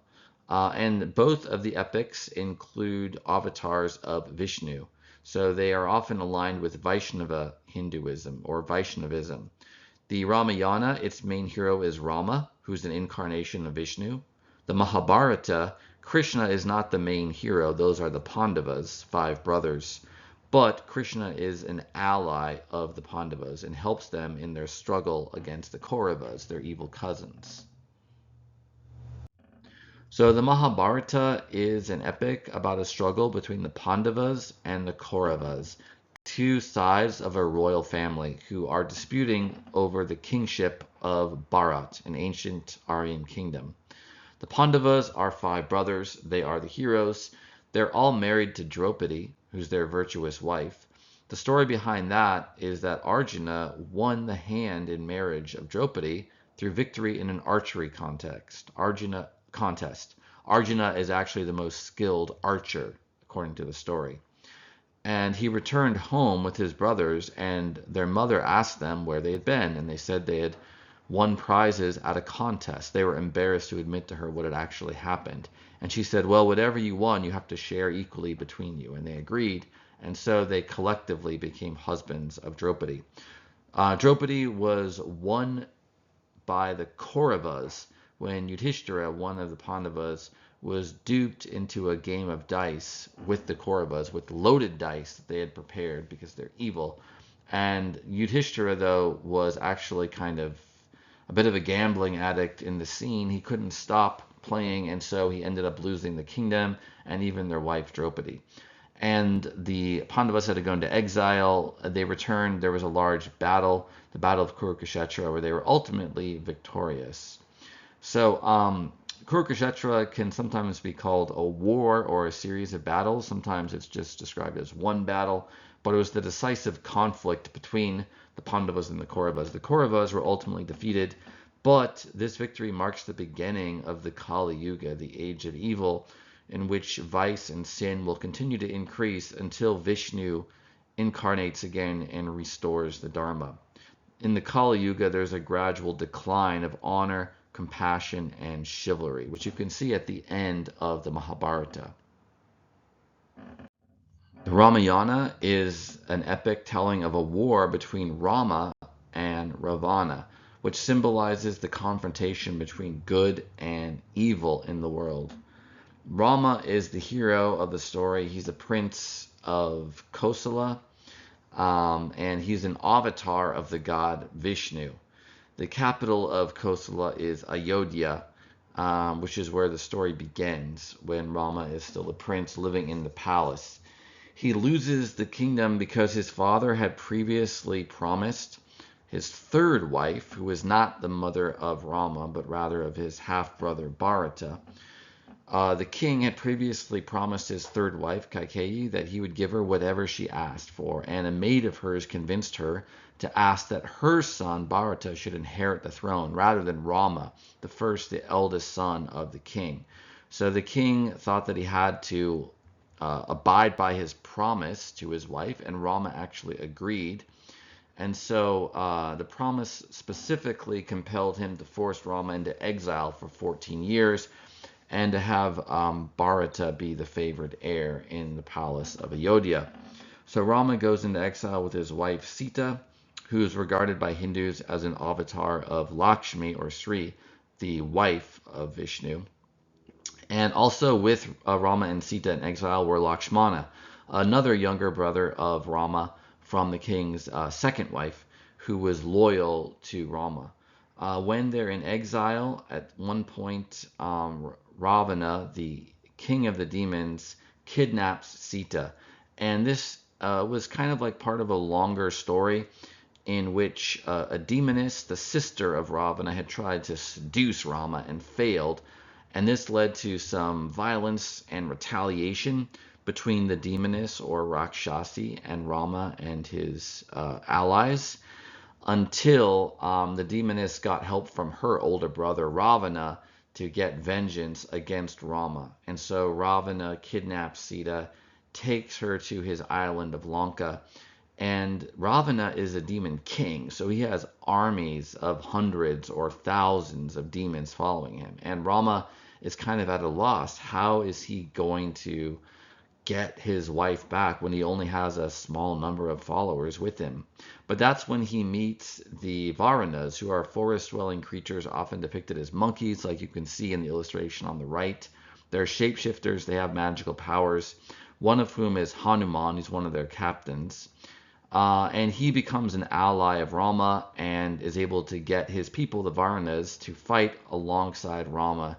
So they ally against Ravana. So eventually, through a series of conflicts and struggles and setbacks, they are able to invade Lanka, defeat Ravana, and rescue Sita. And she goes back with Rama to Ayodhya and the kingdom of Kosala. And eventually Rama is able to establish his rule, or Ram Rajya, over the kingdom. And Hindus look at Ram Rajya as like a period of ideal justice in the world. The Bhagavad Gita is literally, it means song of the Lord. Gita is song, Bhagavad can mean Lord. It's a one part of the Mahabharata. It was probably authored separately and then inserted into the Mahabharata because it doesn't advance the plot that much. It takes place right before the battle of the Kurukshetra, right before the Pandavas and the Kauravas are going to have their decisive confrontation. And it is regarded as Shruti, or revealed, unlike the rest of Mahabharata, and thus as an Upanishad and part of the Veda, because it's believed to have a divine author. Most of the text of the Bhagavad Gita is a speech by Krishna, who is regarded by many Hindus as an avatar incarnation of Vishnu. In this story, Krishna is a human king who is in service of the Pandavas. He actually owes feudal obligations to both the Kauravas and the Pandavas. He sends all of his army to fight for the Kauravas, but he sends himself to fight for the Pandavas instead. And because he's actually God, an incarnation of Vishnu, the Pandavas get the better side of the deal. But in the Bhagavad Gita at the beginning, Prince Arjuna says he doesn't want to fight against his cousins, the Kauravas, because it's a sin to kill, and also because they're his kinsmen. And Krishna convinces him he should, because if he does it with the spirit of self-sacrifice, he can attain moksha. So you can look at the Bhagavad Gita as a synthesis of various strands of Hinduism. And these are sometimes referred to as different yogas or spiritual disciplines in the Bhagavad Gita. Three of the yogas that are often named are referred to here, although emphasizing the threefold division of yogas or of margas, paths of Hinduism, is a later convention which is sometimes used as a kind of filter to read back into the Bhagavad Gita. There aren't only three yogas or margas mentioned in the Bhagavad Gita, but these three are, you could say, some of the prominent ones. Jnana Yoga is the spiritual discipline or yoga of knowledge, specifically knowledge of the true self, the true nature of the soul, which, according to many schools of thought in Hinduism, is divine or is united with the divine. And so knowing its true nature, knowing what is not of the self, everything material and created essentially, then the soul can unite with God and find its true home and purpose. So Jnana Yoga can be associated with scholarship, studying the Veda, studying the various schools of thought, particularly Sankhya or analysis, which was the main school of thought of Hinduism known at the time that the Bhagavad Gita was composed. Karma Yoga means the yoga or spiritual discipline of action, karma. So it can refer to various types of action, including ritual and sacrifice.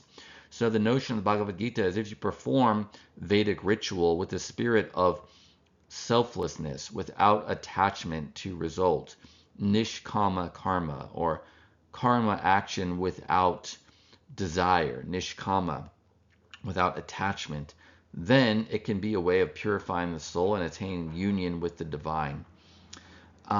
This can also be in the form of not just Vedic ritual offerings, but various types of karma that are in alignment with a person's dharma, their duty. And this applies most specifically to the case of Arjuna, when Krishna tells Arjuna that it's his duty to fight in a just war to restore the kingdom and to defeat evil, if necessary killing others, if necessary giving up his own life. He's advocating that Arjuna follow the yoga of karma yoga, but without attachment. So there must not be a war fought out of selfishness or desire of any kind, but out of duty. Bhakti yoga is the yoga or discipline of devotion, bhakti, and in particular in the Bhagavad Gita, Krishna is advocating that humans worship him, that they love him. So this selfless love is presented as another way to transcend karma and samsara and to attain moksha, union with the divine. And even though Krishna is essentially advocating, you might say, Arjuna follow the yoga of nishkama karma, Krishna also argues in the Bhagavad Gita that devotion or bhakti is in a way the highest of the yogas because it's available to everyone, regardless of whether you're male or female, young or old, high caste or low caste. Everyone can love God.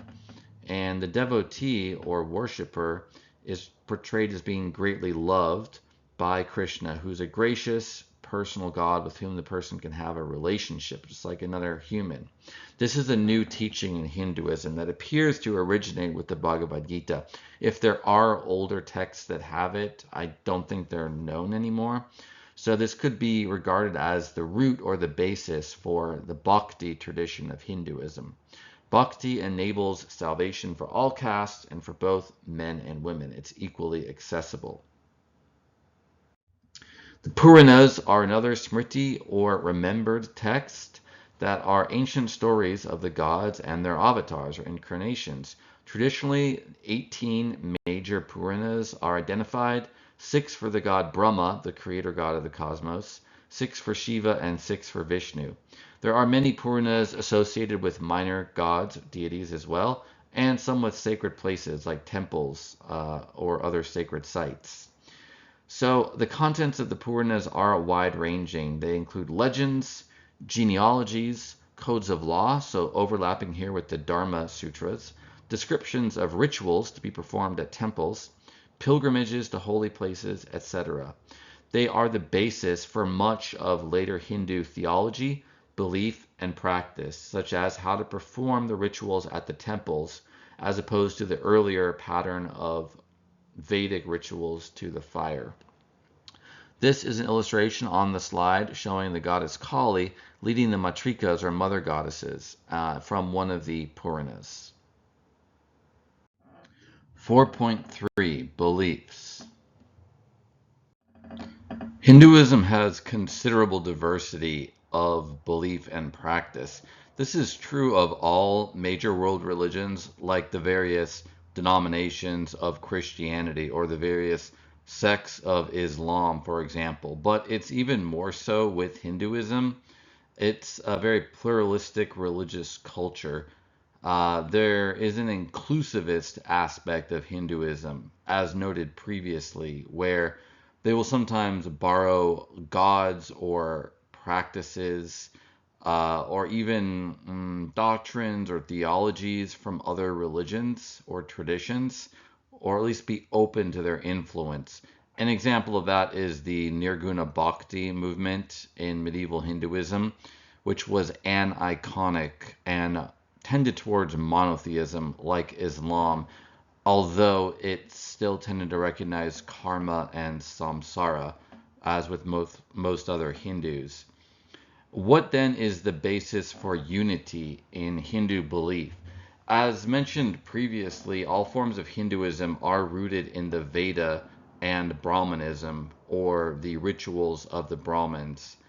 And many Hindus believe the essential teachings of Hinduism are eternal and unchanging, as with the Veda itself, even if the religion is diverse and has evolved over time. What then are the basic Hindu beliefs? Well, the Veda and other scriptures, like the Upanishads, the end of the Veda, and the Puranas and Dharmashastras. The teaching of Satya, or truth, the importance of honesty and truth-telling. Ahimsa, or nonviolence. It's generally considered to be a major sin, a major act of bad karma, to kill any sentient being. Some Hindus practice vegetarianism, others don't, but it's still considered an ideal to not harm any living thing, including animals, but definitely not to kill humans. Karma, the law of action and results, is a core Hindu belief. Purity, or shotra, such as bathing in the Ganges River to help cleanse a person spiritually. The norm of hospitality to guests. This is quite ancient, going back to the Veda. Respect for elders and parents. You can see this in the Veda and the Dharma Shastras. Puja, worship or prayer of gods and goddesses. Pilgrimage to sacred shrines. And the caste system, or the Varnas. This is rooted in the Veda. There's also the system of judis. This is not mentioned in the Veda, but it's the main way that Hindus interact with caste. Every Hindu family, it belongs to one jati, and the jatis are associated with one of the four varnas. But there are many more jatis than varnas, probably in the thousands, I believe. Hindus practice endogamy, or only marrying within the same jati. So people will look for marriage partners, at least traditional Hindus, who belong not only to the same varna, but also to the same jati. Many jatis are expressed in surnames. So if you know a person's surname, you might be able to figure out what jati they belong to. Even though Hindus practice endogamy within the jati, they practice exogamy, or marrying outside of their gotra, or paternal clan. These gotras are regarded as having descended from some of the key sages and other figures of the early Veda. There are a large variety of gods and goddesses in Hinduism, and also diversity of theologies. If you look at the Veda, it appears to be a polytheistic religion. Many gods and goddesses, such as Indra, Agni, Soma, Surya, Ushas, etc. However, you do get the idea, both at the end of the Rig Veda and in the Upanishads and elsewhere, that all of these devas and devis, these gods and goddesses, are created by the one supreme being, Brahman. Brahman just means the supreme in Sanskrit. So some Hindus tend towards monotheism, regarding all the gods just as manifestations of the one Brahman. This relates to the general Hindu idea that a god can have different manifestations or avatars, incarnations in the realm of samsara, even if there's just one god behind them all. Some Hindus would take that a step further theologically and say that all of the gods and goddesses they worship are but different appearances of the one god, Brahman. This interpretation is especially common among modern Hindus, possibly under the cultural influence of Islam and Christianity, which were strict monotheists. Some Hindus go beyond monotheism, one God, and assert monism, that everything that exists is one being, one substance. And because Hindu monists are also monotheists, they would believe that everything is Brahman, or the Supreme. You can see this view indicated in the Upanishads, especially the earlier ones. Some of the later Upanishads tend more towards dualism and classical theism, making a distinction between the creator and the creation. Hindu dualism actually tends to have three principal types of entities: God, and then the two types of created beings, soul and matter.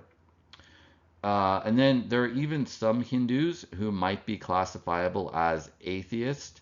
Now, sometimes Indian religions are classified as atheists even if they believe in many gods and goddesses, i.e., polytheist, but if they deny a supreme god, Brahman, because the A in theism is taken as negated the supreme being rather than other supernatural beings that might be worshipped. So that's kind of particular to the context of Indian religions. For example, Buddhism is classified as a non-theist or atheist religion in the Indian tradition, even though Buddhists traditionally believe in many gods, goddesses, and other types of supernatural beings. But there's also the darshana of Purva Mimamsa in Hinduism, which on some interpretations is actually atheistic because the gods lack power outside of the rituals. Nevertheless, the so-called atheist sects of Hinduism may actually still believe in and even worship some supernatural beings. The picture on the slide is of the Vishvarupa, or Vishnu manifesting in various forms, various incarnations. And this can be connected to the idea of Hindu monotheism.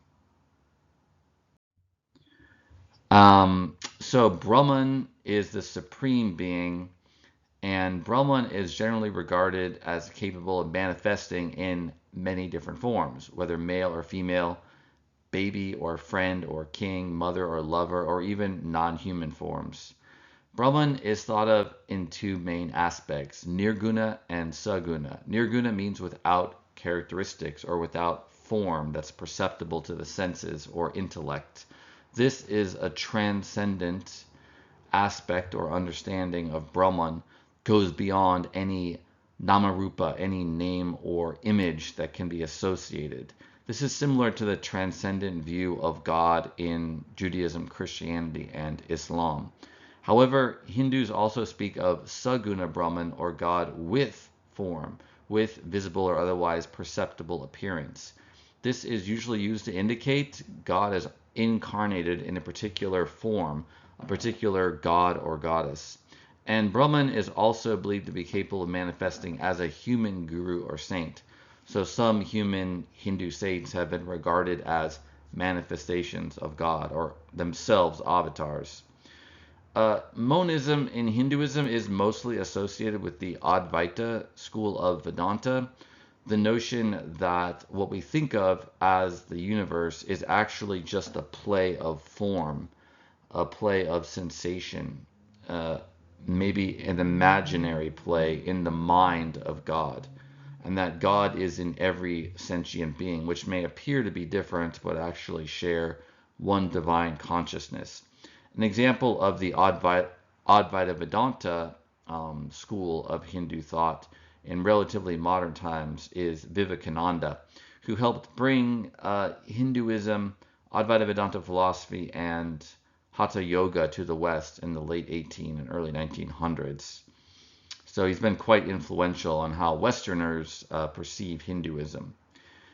Although Hindus believe in many gods and goddesses, even those who are properly polytheistic in their theology will still also have a particular chosen deity or Ishtadeva that they focus on worshiping.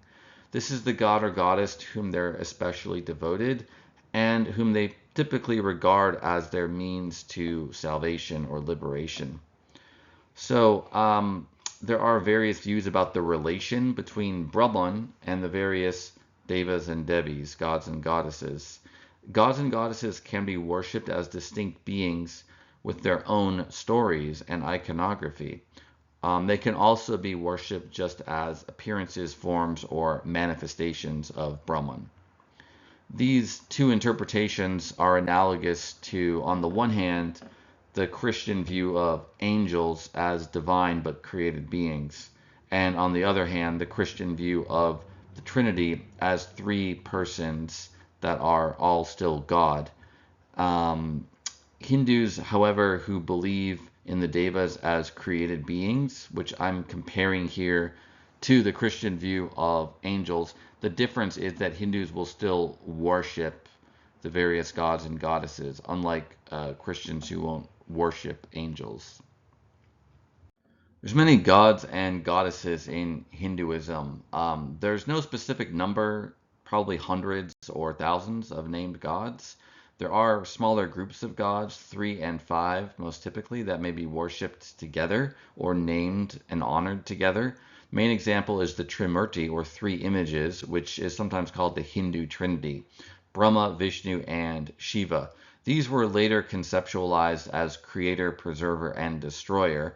Although this conceptualization is not as old as the concept of Trimurti itself, the classification of Brahma as creator, Vishnu as preserver, and Shiva as destroyer does have some link to the original nature of the gods themselves. The worship of Brahma appears to have been greater in antiquity. He's seldom worshipped on his own now. If he is worshipped, it's usually as a creative aspect or manifestation of Vishnu. Vishnu, who will create Brahma, who then creates the universe. Brahma has the same name essentially as Brahman, just with the masculine ending instead of neuter, as in Brahman. So this is speculation, but perhaps his worship ended because he was not differentiated enough from Brahman. In the picture on the right, Brahman is the being with 4 faces. He tends to be depicted as 4 heads, typically bearded, sometimes older. Vishnu is regarded as the preserver of Dharma and the cosmic order. He's depicted usually with blue skin, usually with 4 arms, although only with 2 arms in the image on the right. Vishnu is also known as the all-pervading one. There's a story referenced in the Veda of the 3 steps of Vishnu. One of his incarnations was as a dwarf Brahmin or priest. And he manifested in that way because at that time there was a demon king who was ruling the whole world, who had seized it from the gods, and the gods wanted to restore their rule on earth. So Vishnu incarnated as a Brahmin in order to request a favor of the king. It was a custom of ancient Indian kingship that they would host Brahmins or priests and that they would give them favors in return for prayers, blessings, or rituals that would be performed by the Brahmin to benefit the king. Well, Vishnu, as the Brahmin, just asked for as much land as he could cover in 3 steps. And the king agreed to this because he was also very short. He was a dwarf, and he figured he couldn't cover much land in 3 steps, so that the king could afford to give him a small plot of land from his vast kingdom, the whole earth. But Vishnu then manifested in his true cosmic, all-pervading aspect and was able to cover the entire expanse from the heaven to the earth in the 1st step, all of the surface of the earth to the underworld in the 2nd step, and his 3rd foot he put on the forehead, showing dominance over the demon king, and thus winning back the world for the gods. Shiva is the destroyer of illusion and ignorance. He's the patron of meditation and yogis. He's symbolized by the Triskula, the trident, which you can see him holding there on the left. He's often depicted with pale skin, as you can also see, sometimes with a serpent or naga that's around him and protecting him. Serpents can be symbols of chaos or evil in Hinduism. Indra, for example, kills an evil serpent to establish order in the cosmos, but they can also be devotees or worshippers of the gods and protectors of them. The Nagas or serpent spirits are regarded as having free will. Some are evil or destructive, some can choose to be devoted to God. You'll also notice that Shiva is wearing a tiger skin and a garland of skulls, both of which can be associated with him. The skulls are a reminder of mortality and death and the ultimate unreality or illusory nature of worldly things. Thus, even though Shiva can appear as a bringer of death and destruction, this is meant to serve as a vehicle for illumination, awakening, liberation for the worshiper when they realize the futility of the perishable, impermanent, worldly things and find union with God or Shiva. And Shiva and Vishnu are the most widely worshipped gods as Brahman. They correspond to two of the three main sects of devotional Hinduism. The Shaivas worship Shiva, the Vaishnavas worship Vishnu. The third main sect is the Shaktas, who worship a goddess. There's also another group of five gods, and worshiping them is called Panchayatana Puja. The five gods worshipped in this tradition are Vishnu, Shiva, Devi, Surya, god of the sun, and Ganesha, son of Shiva and god of overcoming obstacles. He is shown with an elephant head. So Vishnu and Vaishnavism is one of the main types of Hinduism. There are many different sects of Vaishnavism, but what they have in common is they regard Vishnu as Brahman or supreme. Vishnu is connected to kingship, law, order, and righteousness or dharma. He's often worshipped as one of his avatars, Rama or Krishna. There are 10 primary avatars of Vishnu called the Dash Avataras. The last of which you can see in the picture on the right, is riding a white horse. That has not appeared yet. So the last avatar of Vishnu is going to come to end the Kali Yuga, or the age of maximal chaos and evil, and to restore the Dharma and righteousness of the cosmos. Shiva is known as the auspicious. He's the lord of yogis or ascetics. He's often depicted as an ascetic with matted hair, body smeared with ashes, and meditating in a charnel ground or cemetery. The purpose of such meditation is to remind one again of human mortality. And that's also why some Hindu yogis will smear themselves with holy ash, or the burnt remains of human corpses. Shiva, however, despite his ascetic associations, is also the divine lover and may be depicted in romantic embrace with a female divinity. This can represent the male and female aspects of the divinity, because Hindus worship gods as well as goddesses. There's also the linga, which is a cylinder often made of stone, sometimes depicted as a human phallus or penis, representing the god Shiva. So Shiva is regarded as the male, at least symbolically male, aspect of divinity, which is like a vertical shaft. It's transcendent.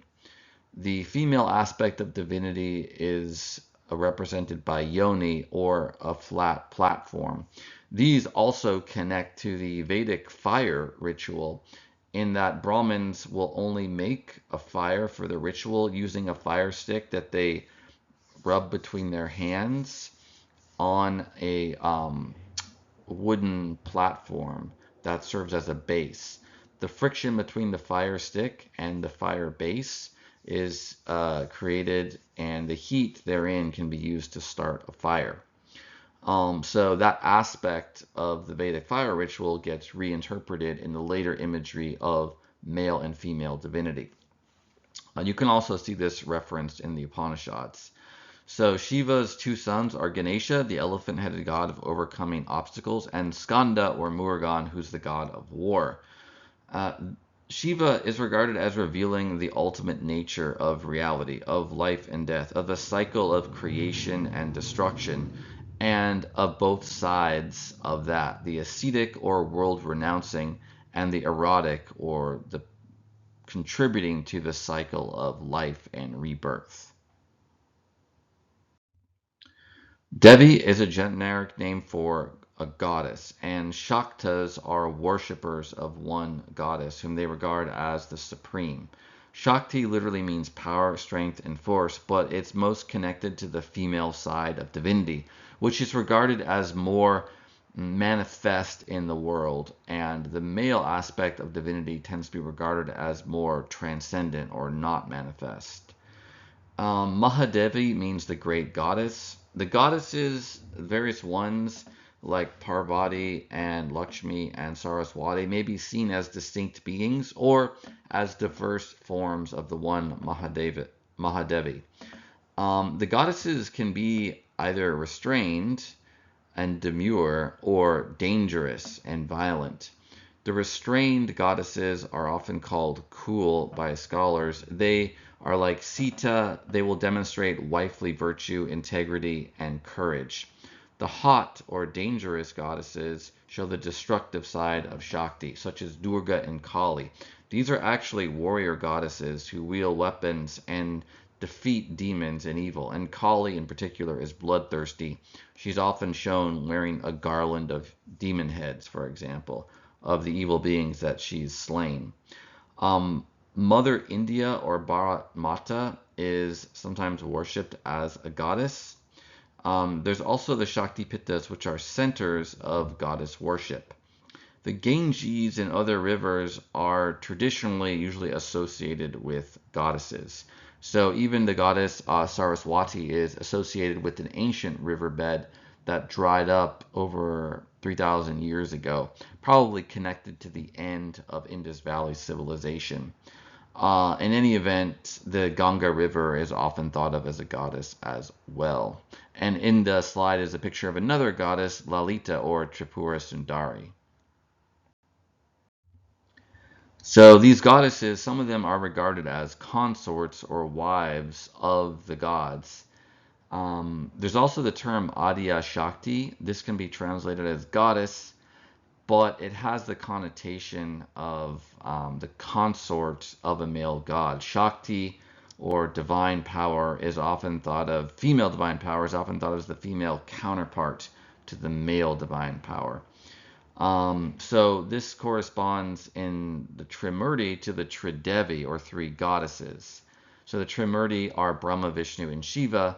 The Tridevi are Saraswati, consort of Brahma, Lakshmi, consort of Vishnu, and Parvati, consort of Shiva. Saraswati is the goddess of music, learning, poetic inspiration. A student studying for an exam might pray to Saraswati. Lakshmi is the goddess of good fortune. She's also called Shri or blessedness. And Parvati is the goddess of love and fertility. Avatars, literally descents, are the incarnations, the manifestations of the gods. The avatars intervene in history of the world to fight evil and to uphold the Dharma. Krishna and Rama, avatars of Vishnu, are the most widely worshipped. Krishna can be worshipped either in the form of a young child, as an adolescent or young man who's the object of the erotic but also the mystical love of the gopis, young women who worked as herders of cows, such as Radha. That's his primary lover and devotee. Also, the older Krishna is a wise king. You can see him as one of the heroes of the Mahabharata. There's the phrase Krishna Lila, which means the play or sport of Krishna. The notion that the youthful Krishna, when he was a toddler, was a mischievous prankster who stole the sweet creamy butter from his mother.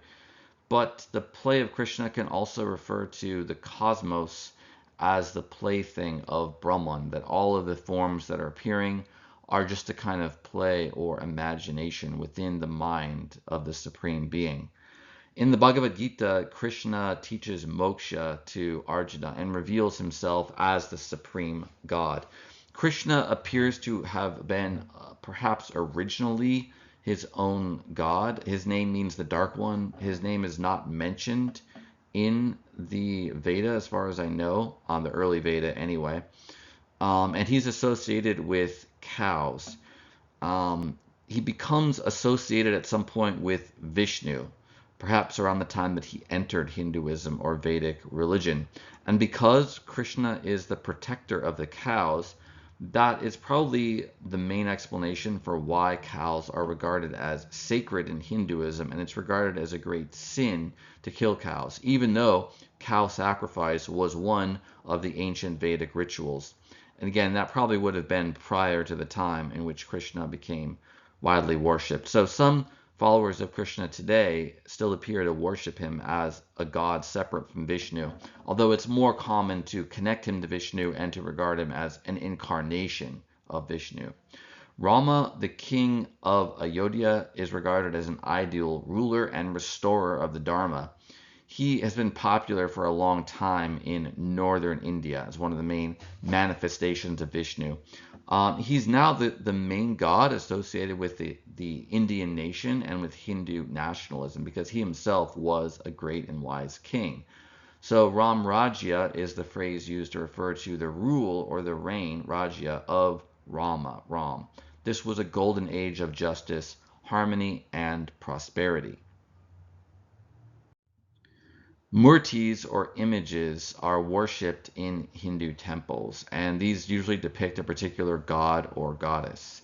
While most Hindus do believe in one Brahman, a supreme transcendent god who can't be captured in visible or tangible form, they will also worship particular gods and images.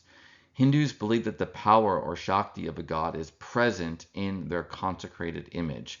There's a consecration ritual performed by a Brahmin, and this ceremony transforms the material image into an embodiment of a god. During puja or worship, offerings are given to the images before the altar. The gods are served and cared for as if they were honored human guests. There's also a concept, darshana, which means sight or vision, seeing something. It can refer to viewing the image of a god at a temple. It can also refer to a mystical vision of a god or goddess.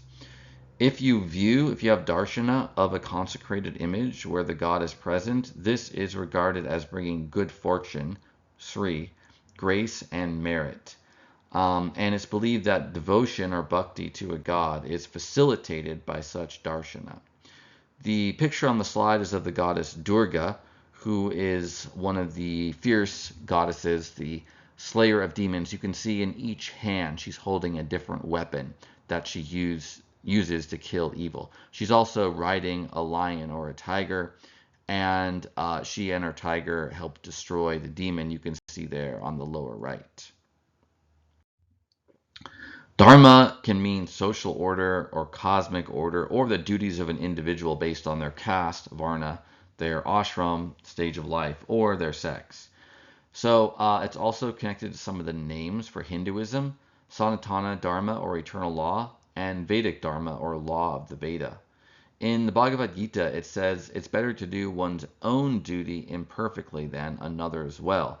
This shows you how seriously the concept of varna, ashrama, and sex is taken in Hinduism. That if you try to do the dharma of another type of person, that can be worse than doing your own dharma poorly. So it's better to know your own place in the cosmos. And Hindus believe that this varna system, etc., is part of the cosmic order of Brahman in the creation. It is referred to in the Veda. Previously on another slide, I showed the varnas, Brahman, Kshatriya, Vaishya, Shudra, as different levels on a pyramid. That's not actually a Hindu image, it's just for purpose of illustration. The proper Hindu image from the Veda shows the Brahman Varna as corresponding to the head or mouth of a person, the Kshatriyas as corresponding to the arms, the Vaishyas corresponding to the legs, the Shudras corresponding to the bottoms of the feet of a person. So there's definitely a hierarchy and pecking order there. And it is believed, especially in Bhakti Hinduism, that all humans, regardless of Varna, can attain moksha, but they have to do so by following the Dharma of their own particular Varna. Samsara is the endless cycle of birth, death, and rebirth. The eternal soul, or Atman, gets perpetually reincarnated, and the goal is to transcend this unending cycle in order to have perfect spiritual freedom and union with God. Otherwise, with each birth, the soul is trapped in a different body and is not free to move around or to experience the transcendent glory of the divine. This is a different view than we get in the earlier Vedic view of the afterlife, in which the shades or spirits of the dead apparently go to Yamaloka, the land or world of the dead, ruled by Yama, the god and judge of the dead. There's also another possible afterlife among the Pitter or fathers, which means like the virtuous ancestors, which can be done through the proper rituals and by being righteous. But you don't get this developed view of the various types of incarnations a person can have, a cycle of karma and samsara. There is a kind of reference in, I think, book 10 of the Rig Veda, one of the hymns, to a form of the view of reincarnation, but you see it developed much more in the Upanishads and later scriptures. Karma literally means action, and it's a reference to the doctrine that a person's actions, including their thoughts and intentions, determine their condition in this life and in the next life as well. Every action or thought, that includes thoughts, words, and deeds, has a fruit or consequence. And it could be immediately later in this life or in a future life. So this is connected to the cycle of samsara because good karma can lead to a good rebirth or reincarnation. Bad karma can lead to a bad rebirth or reincarnation, like as a human of a lower caste, as an animal, or even rebirth in one of the hell realms. There are many hells and heavens which correspond to different states of beings. Each realm of rebirth corresponds to a different typical state of consciousness as well. So the heavenly beings tend to be more serene and virtuous than those in hell, for instance. Bad karma, however, can be overcome both through good karma, through religious ceremonies, or through devotion to a god or goddess. Some regard karma as a reason for accepting a person's station in life as inevitable. The varna, the jati, etc. you're born into can be based on your past karma. But even though this might seem to make one prone to fatalism, to just accept anything that happens as the inevitable result of past karma, in fact, the notion of karma can increase the sense of control over one's destiny because a person always has the ability to transform their current future experiences just based on changing their thoughts, words, and deeds now. They can literally cause a new reality to manifest itself, whether in this life or in the next. So there's another side to karma that is very empowering from the Hindu point of view. So the Bhagavad Gita teaches that moksha, or liberation, can only be attained through adherence to duty without attachment to result. So if you just try to follow duty, but you're still attached to the consequences of your actions, that's a subtle kind of clinging that can keep you trapped in samsara. But if you perform your duty, your dharma, without attachment, that is an internal renunciation, a type of asceticism, a more maybe spiritual or psychological form of renunciation. And Krishna teaches that itself can be a path to moksha. The symbol on the right, the knot symbol, is a common symbol of karma used in Hinduism. The knot symbolizes the inevitable connection between actions and their consequences. It's hard to follow the thread of the knot, just like it's hard for a person to understand the connection between what they're experiencing now and their past actions. But it can be done. There is a through line. Part of the secret, though, lies in the fact that you're experiencing consequences now, not only of actions in this life, but also of actions in past lives as well. Trimarga means the three paths. This was a doctrine that developed in the era of the Puranas and of bhakti or devotional Hinduism, there's the notion that there's three main margas or paths or yogas, spiritual practices, that can lead to moksha, liberation. Some Hindus will say that each path is sufficient on its own to attain moksha, and that really a person must or should focus on one for best results. Other Hindus will say that you can combine some or all of the three paths. Jnana Marga is the path of knowledge, and it means overcoming ignorance about one's true nature and the truth about reality. It means realizing the true nature of Brahman, the Supreme Being, and Atman, the true self or soul. This spiritual knowledge can be gained through studying scriptures, like the Veda or the Upanishads, through meditation, and through acts of self-purification. The Veda and the Upanishads are regarded as providing the supreme knowledge of both Brahman and Atman. There are also Upanishads that say that the true self or Atman is identical with Brahman or the Supreme Being. This implies a more monistic interpretation of reality. The phrase Jivan Mukta means liberated, Mukta, in this life, Jivan. The idea is you can attain liberation while you're still alive, while you're still incarnated. This is often associated with Jnana Marga just because of the notion of self-realization. If you have some deep insight into the nature of Atman or the true self, then you can achieve that liberation even before you die. Karma Marga means the path of action or work. And this is based on the teaching of Krishna in the Bhagavad Gita that you can achieve moksha just through selflessly performing your dharma without desire for status or other reward. An example of an interpretation of this in modern times is the Indian political leader and philosopher or religious thinker Gandhi, who argued that political activism for social justice can itself be a form of karma yoga, although it must be non-violent, ahimsa, in order for it to perform that spiritual function. So this is a modern example of trying to apply Hindu karma marga to modern political activism. In his case, he was mainly advocating for independence of India from British rule. And then the third marga is bhakti or devotion. This implies an intense personal relationship between the god or deity and the devotee or worshiper. So selfless love of God can consume or burn up past karma.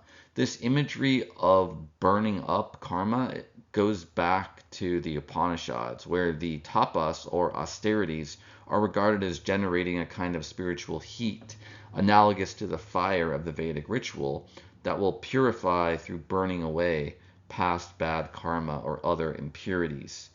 So the idea is this communion with the divine, an immediate, blissful, loving communion. There's a term prapatti, which means complete self-surrender in love to God, usually used of Vishnu. And bhakti marga is actually the most common path among Hindus, because you often have to be in a certain status or certain circumstances or have a certain education to do jnana marga or karma marga, whereas bhakti marga is more open to everyone. In addition to yoga being used to refer to spiritual disciplines like prayer, meditation, or sacrifice, there's also the term sadhana, which can mean spiritual discipline. And there are many sadhanas within each marga, so there's not just one practice. In addition to the three margas, there's the four purusharthas or personal goals.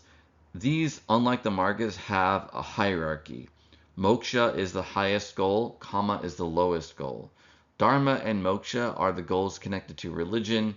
Kama and artha are more connected to worldly existence.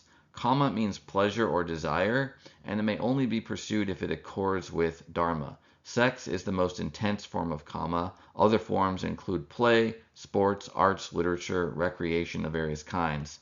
Note that the Kama Sutra, a text from the 3rd to 4th centuries AD, is not a Hindu religious text, but just a technical manual on how to increase your sexual pleasure. Artha means success or wealth. You can see it in the word Purusharthas itself. Purusha is person or personal, Arthas is goals. But taken on its own as one of the Purusharthas, it refers to worldly success, power, or wealth.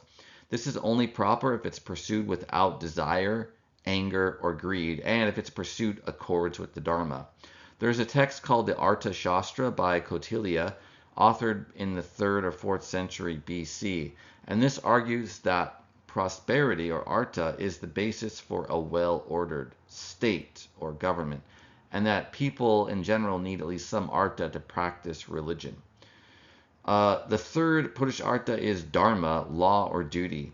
This includes swadharma, duties of an individual based on their age, sex, and varna, and also a cosmic absolute dharma valid universally. An example of this might be the duty of all people to follow satya or tell the truth, or to practice ahimsa, nonviolence. And that's true regardless of their varna, for example. Pursuing profit and pleasure outside of the dharma leads to bad consequences for both the individual and for society. This is connected to the view of bad karma. The highest goal is moksha, which is liberation, freedom, salvation, enlightenment. It's release from the cycle of samsara, union with Brahman, the supreme being. The picture on the right is of Kamadeva, the deity deva of pleasure, Kama. Views of death and the afterlife did appear to evolve somewhat in Hinduism, mainly between the early Veda and all of the later forms of Hinduism. So the Veda have funerary rituals involving cremation and special ceremonies that should be performed by Brahmins during the funeral. These help ensure that the soul of the dead can go to live with the ancestors or Pitar and continue to exist. The view is that the ancestors are pleased by offerings from their descendants. So there is still this idea of venerating or remembering the ancestor. The literal meaning of the word Pitar is fathers. It actually is related to the English word father. You can see the relation more clearly to the Spanish word padre and the Latin word pater. Bhagavad Gita 2:22-25 says, quote, just as a person casts off worn out garments and puts on others that are new, even so the embodied soul casts off worn out bodies and takes on others that are new. Weapons do not cleave the self.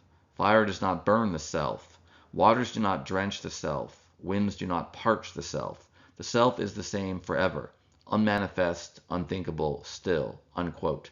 So the self is the Atman or soul that takes on new bodies, new incarnations. Hindus believe in many different realms or levels of existence in the universe. There's many heavenly realms where different types of divine beings live, like the Devas, gods, and the Gandharvas, divine musicians. There are various human castes and sexes. So you could look at humans as all living in the middle world. There's just one plane or level of existence, you could say, the surface of the earth where humans live, but still there's many levels of being, male and female, Brahmin, Kshatriya, Vaishya, Shudra, etc. So these are different circumstances into which a person can be born based on their past karma. All the different types of animals a person could be reborn as, the different hell realms where souls tend to be tormented based on their past bad karma, and it's even possible to be reborn as a ghost, which is just considered not the general form of the afterlife in Hinduism, but one possible state of being a person could be reborn as. Moksha is, as mentioned many times, the final goal. It's when the Atman, the soul or the self, attains complete and permanent union with Brahman. So once you attain moksha, you cannot be reborn again into a new body. However, this is a remote ideal for most Hindus because the Hindu belief is that you must completely purify and cleanse your soul of any bad karma, of any delusion or ignorance whatsoever. You have to be a completely perfect saint in order to do this. And so it may take many lifetimes in order to accomplish. Whereas if you're very generous or very good otherwise in this life, you might be reborn in heaven in the next. The heavenly realms of rebirth, though, are not permanent, and that's why they're not the ultimate goal of Hinduism. Rather, moksha is, because that is the soul's permanent union with Brahman. Yama, also known as Yamraj or Dharmaraj. Raj means king, but Yama or Yamraj is the god of the dead. He's also regarded as the judge of the dead, hence his name Dharmaraj, the king of law or duty. So he'll use the standard of Dharma to judge your soul. This is a personification of the process of karma and rebirth based on past karma.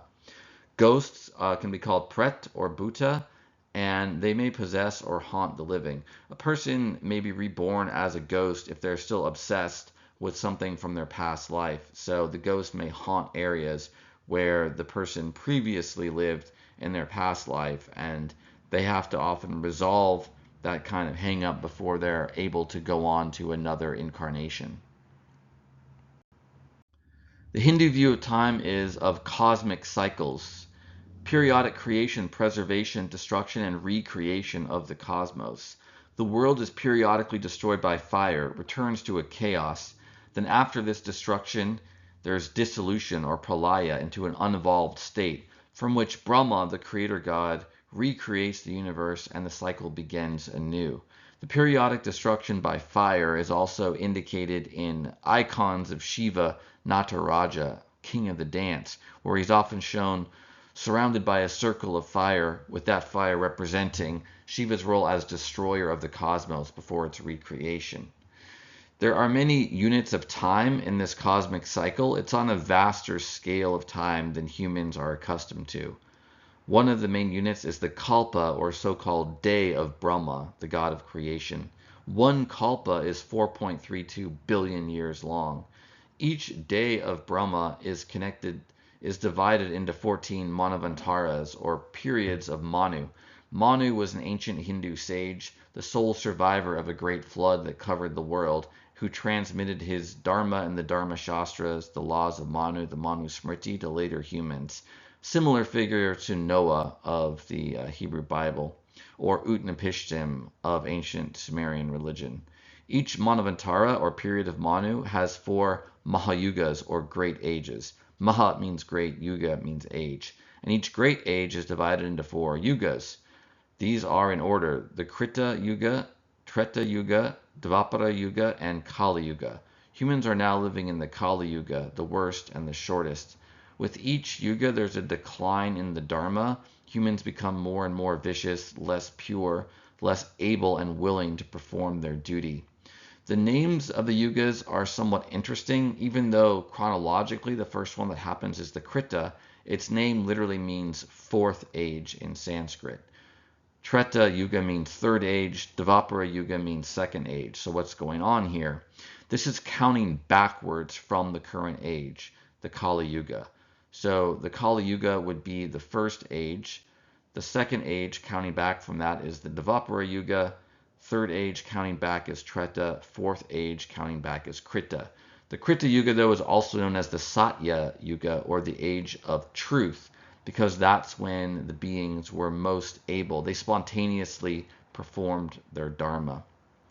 The Treta Yuga saw beings having shorter life spans and having to learn their dharma.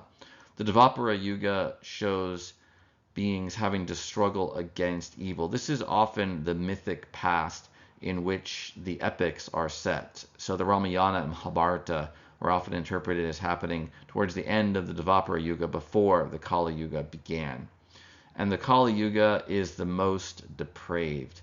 Life in the Kali Yuga will continue to get worse until Vishnu returns as his avatar Kalki to restore the Dharma. Gurus or spiritual teachers are very important in Hinduism. Although human, they themselves can be objects of darshana and worship. Some gurus are initiated into lineages or sampradaya, where they get their wisdom, their teaching from a specific teacher who got it from their teacher, and so on. And the lineage will generally begin with a god or a saint.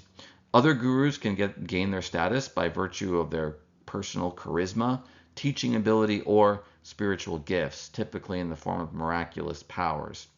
Some Hindu gurus in modern times have Western or other foreign followers. An example of a relatively recent guru was Shirdi Sai Baba, who lived from 1838 to 1908. He taught self-realization, or knowledge of the Atman, and criticized love for material things. So even though he's in the Hindu tradition, by advocating self-knowledge as the means to salvation, he opposed Varna-based discrimination, or even discriminating against people of other religions.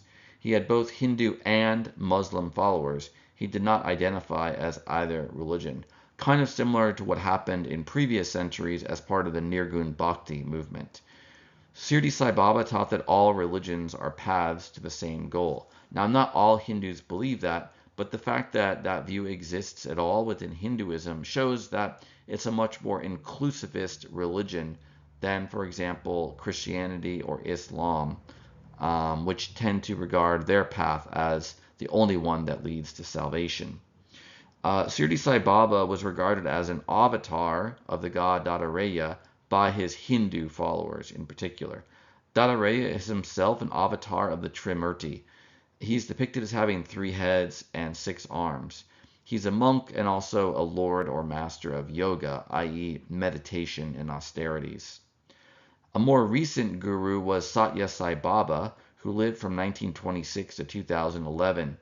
He regarded himself as an avatar or incarnation of the aforementioned Shirdi Sai Baba, and also as being an avatar of both Shiva and Shakti, the goddess or divine counterpart to Shiva. However, even though he is still a very popular guru among Hindus today, he has been involved in some controversies. Some accused him of miraculously creating objects, but actually by sleight of hand, like magicians' tricks. Some accusations of sexual abuse of his male followers, of money laundering, of some forms of fraud, and even there have been accusations of murder connected either to him or some other people in his organization. Mata Amritananda Mai is an example of a modern, still living guru who's also a woman. There are female gurus in Hinduism, although they tend to be rarer than the men. Her nickname is the Hugging Guru because she hugs her followers as an embodiment of this divine love. And she's an example of how even today living gurus can play a huge part in the religion and spirituality of a lot of Hindus. So it's not just historic saints and avatars that they worship, but people who are regarded as now being saints and liberated beings who are kind of like a direct living conduit to the divine. 4.4 Worship and Festivals. Yagya is sacrifice, offerings to the gods in the fire that goes back to the early Veda. Vedic gods that have hymns dedicated to them in the Rig Veda include Indra, the god of storms and rain, Agni, the god of fire, Surya, the god of the sun, Soma, the name of and the god of the intoxicating or creativity enhancing substance that was consumed by ancient Aryans, and they believed their gods. And there's many other gods named in the Veda as well. The sacrifice could be of animals, such as goats, cows, and horses in the case of the royal sacrifice to legitimate the reign of a king. Oblations, these are liquids poured into the fire, such as ghee, clarified butter, honey, and milk. There could also be other types of offerings like grain put into the fire.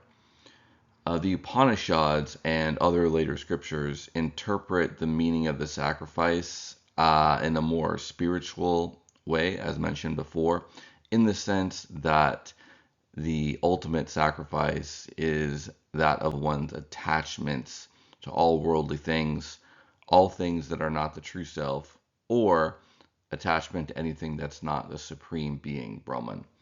Vedic sacrifice is still practiced by Hindus, but most Hindus do not practice animal sacrifice.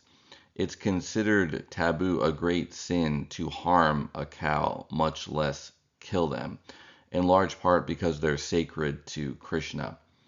So it's possible that this prohibition against harming cows or other animals was incorporated into Hinduism around the time that Krishna became widely worshipped, which was probably the first few centuries BC, if you look at the presumed date of the Bhagavad Gita.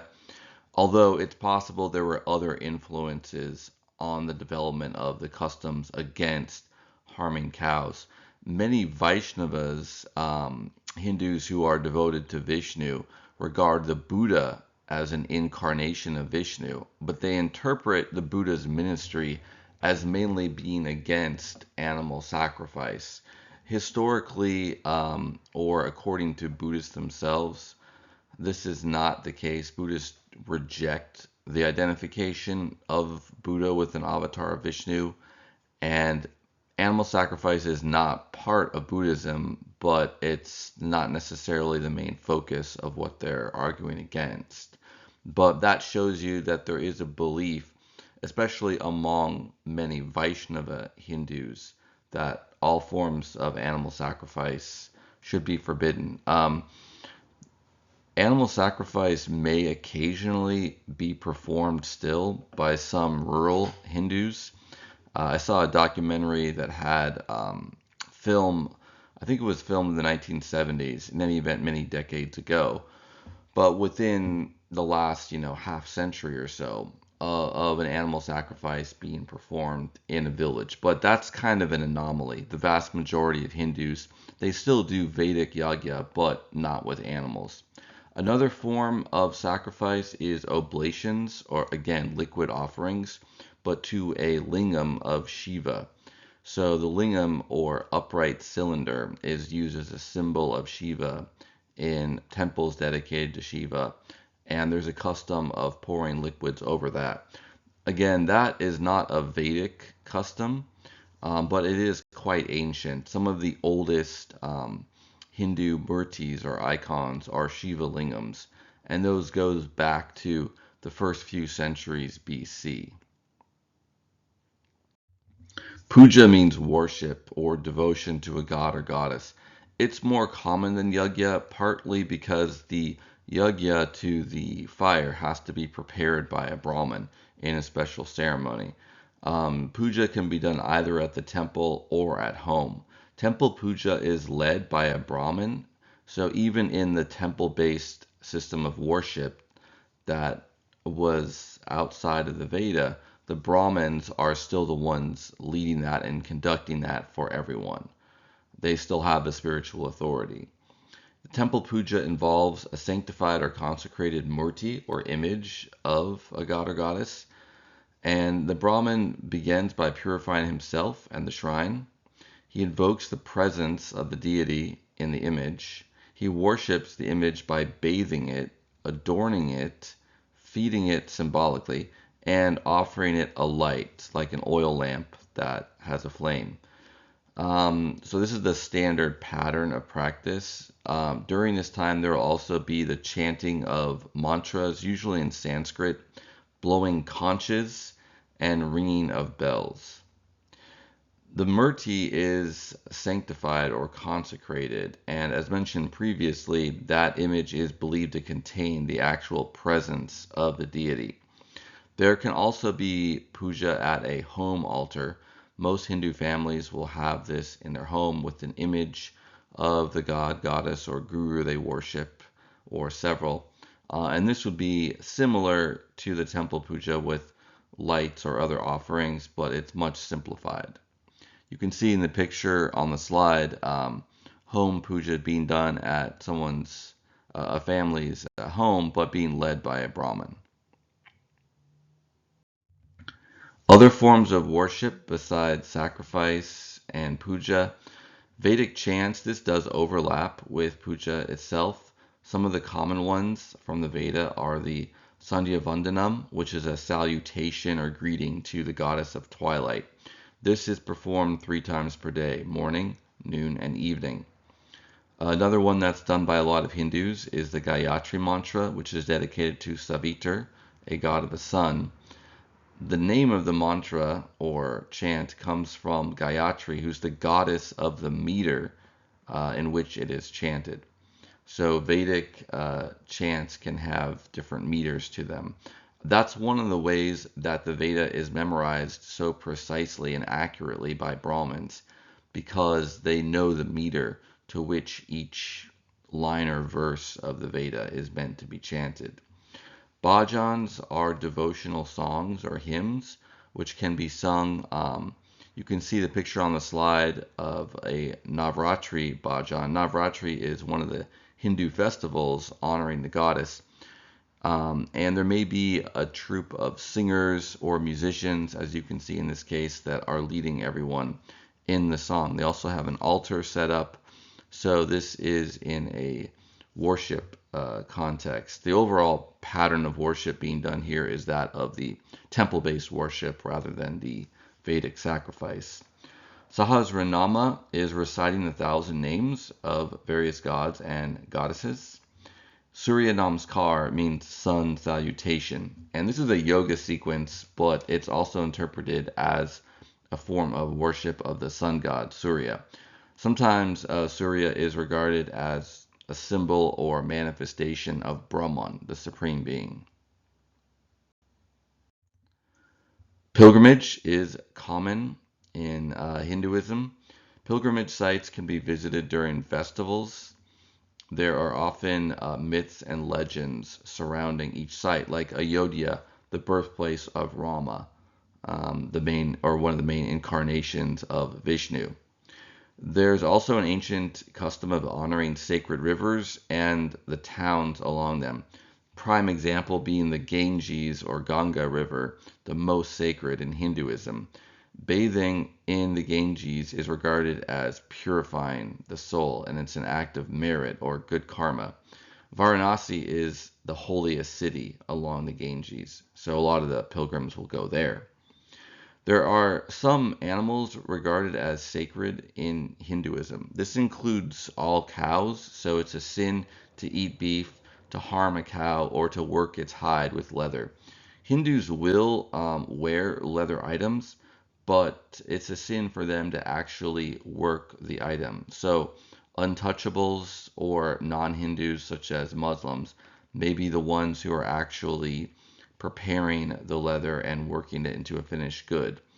Um, the other sacred animals are generally particular ones associated with the temple or a god, so it's a more localized phenomenon. Like monkeys, for example, could include even snakes and rats, just depending on the temple.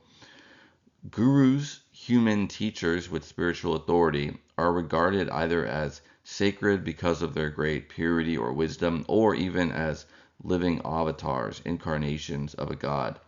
So people will flock to gurus to attain vision or darshana of them. The picture on the slide is just of a Hindu doing puja honoring the Ganges River or Ganga. The traditional Hindu calendar is lunar. So all the festivals are based on the cycles of the moon. So their time in the solar calendar used in the West varies from year to year. Modern Hindus also use the standard international solar calendar, but all of their festivals and for religious purposes follow the ancient Indian calendar, the lunar cycle.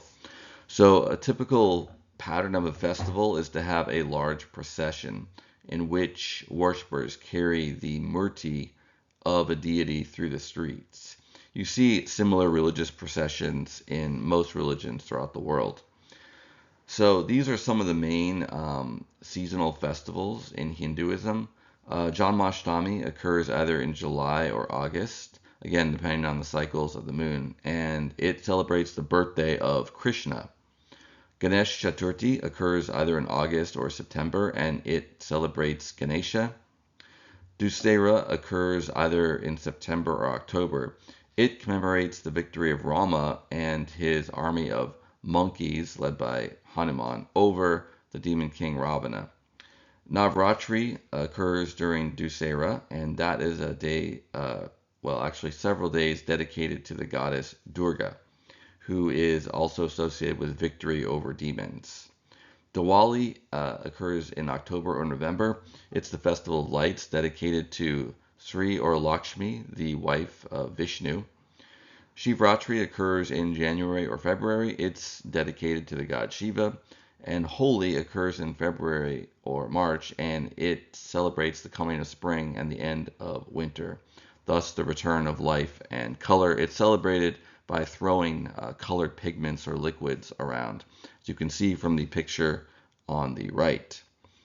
Local festivals are ones usually associated with one particular site or shrine.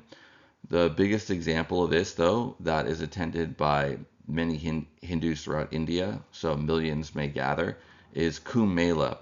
It is actually on a cycle of 12 years. Every 3 years, one part of the Kumbh Mela festival is celebrated, and it rotates between the cities of Hardwar, Nasik, Ujjain, and Allahabad. This is a festival celebrating a victory of the gods over the demons, the Asuras, where they had actually cooperated together in churning this cosmic ocean associated with the waters of creation. There's a whole set of stories around that, but they wanted to churn it to create Amrita, the nectar of immortality, which is consumed by the gods. It gives them their immortality. In order to churn it, well, first they had to get a mountain and use it as a kind of churning stick. But in order to twist the mountain back and forth to help churn the ocean, they wrapped a snake around it. And there was the gods on one side and the demons on the other holding this giant snake wrapped around the mountain, churning the mountain in the ocean. And from this, they expected to create the Amrita. It started to slip the mountain, and so Vishnu had to incarnate as a turtle, swim to the bottom of the mountain and hold it up. So they were able to eventually churn it, create the nectar of immortality, again Amrita, from these waters of creation. And then the gods didn't want the demons to have immortality, right? Because that would be bad. So the gods took the Amrita, put it in a kumbha or pot, and one of the gods flew away from the demons, being chased by them. Well, according to the story, drops of the Amrita fell to the earth at these 4 places, and that's why they're the 4 places celebrated in this festival. The culmination of Kumbh Mela is Purna Kumbh Mela, which is celebrated every 12 years at the end of that cycle of years at Allahabad. 4.5 Hinduism in the Modern World. So there has been evolution of Hinduism over time, over the 3,500 plus years of its history. As mentioned, the earlier gods of the Veda, some of them like Indra, king of the gods, or Varuna, the god of the cosmic order and of promises, contracts, covenants, they became less popular or prominent over time, as other gods became more popular, like Vishnu and Shiva. Vishnu was named in the Veda, but his worship was less common. There are fewer hymns dedicated to him than to Indra, whereas now Vishnu is one of the main gods worshipped by Hindus. Shiva is not named in the Veda, but he is associated with the Vedic god Rudra. But Rudra, again, is not as prominent in the Veda as Indra, Varuna, or Agni, for example.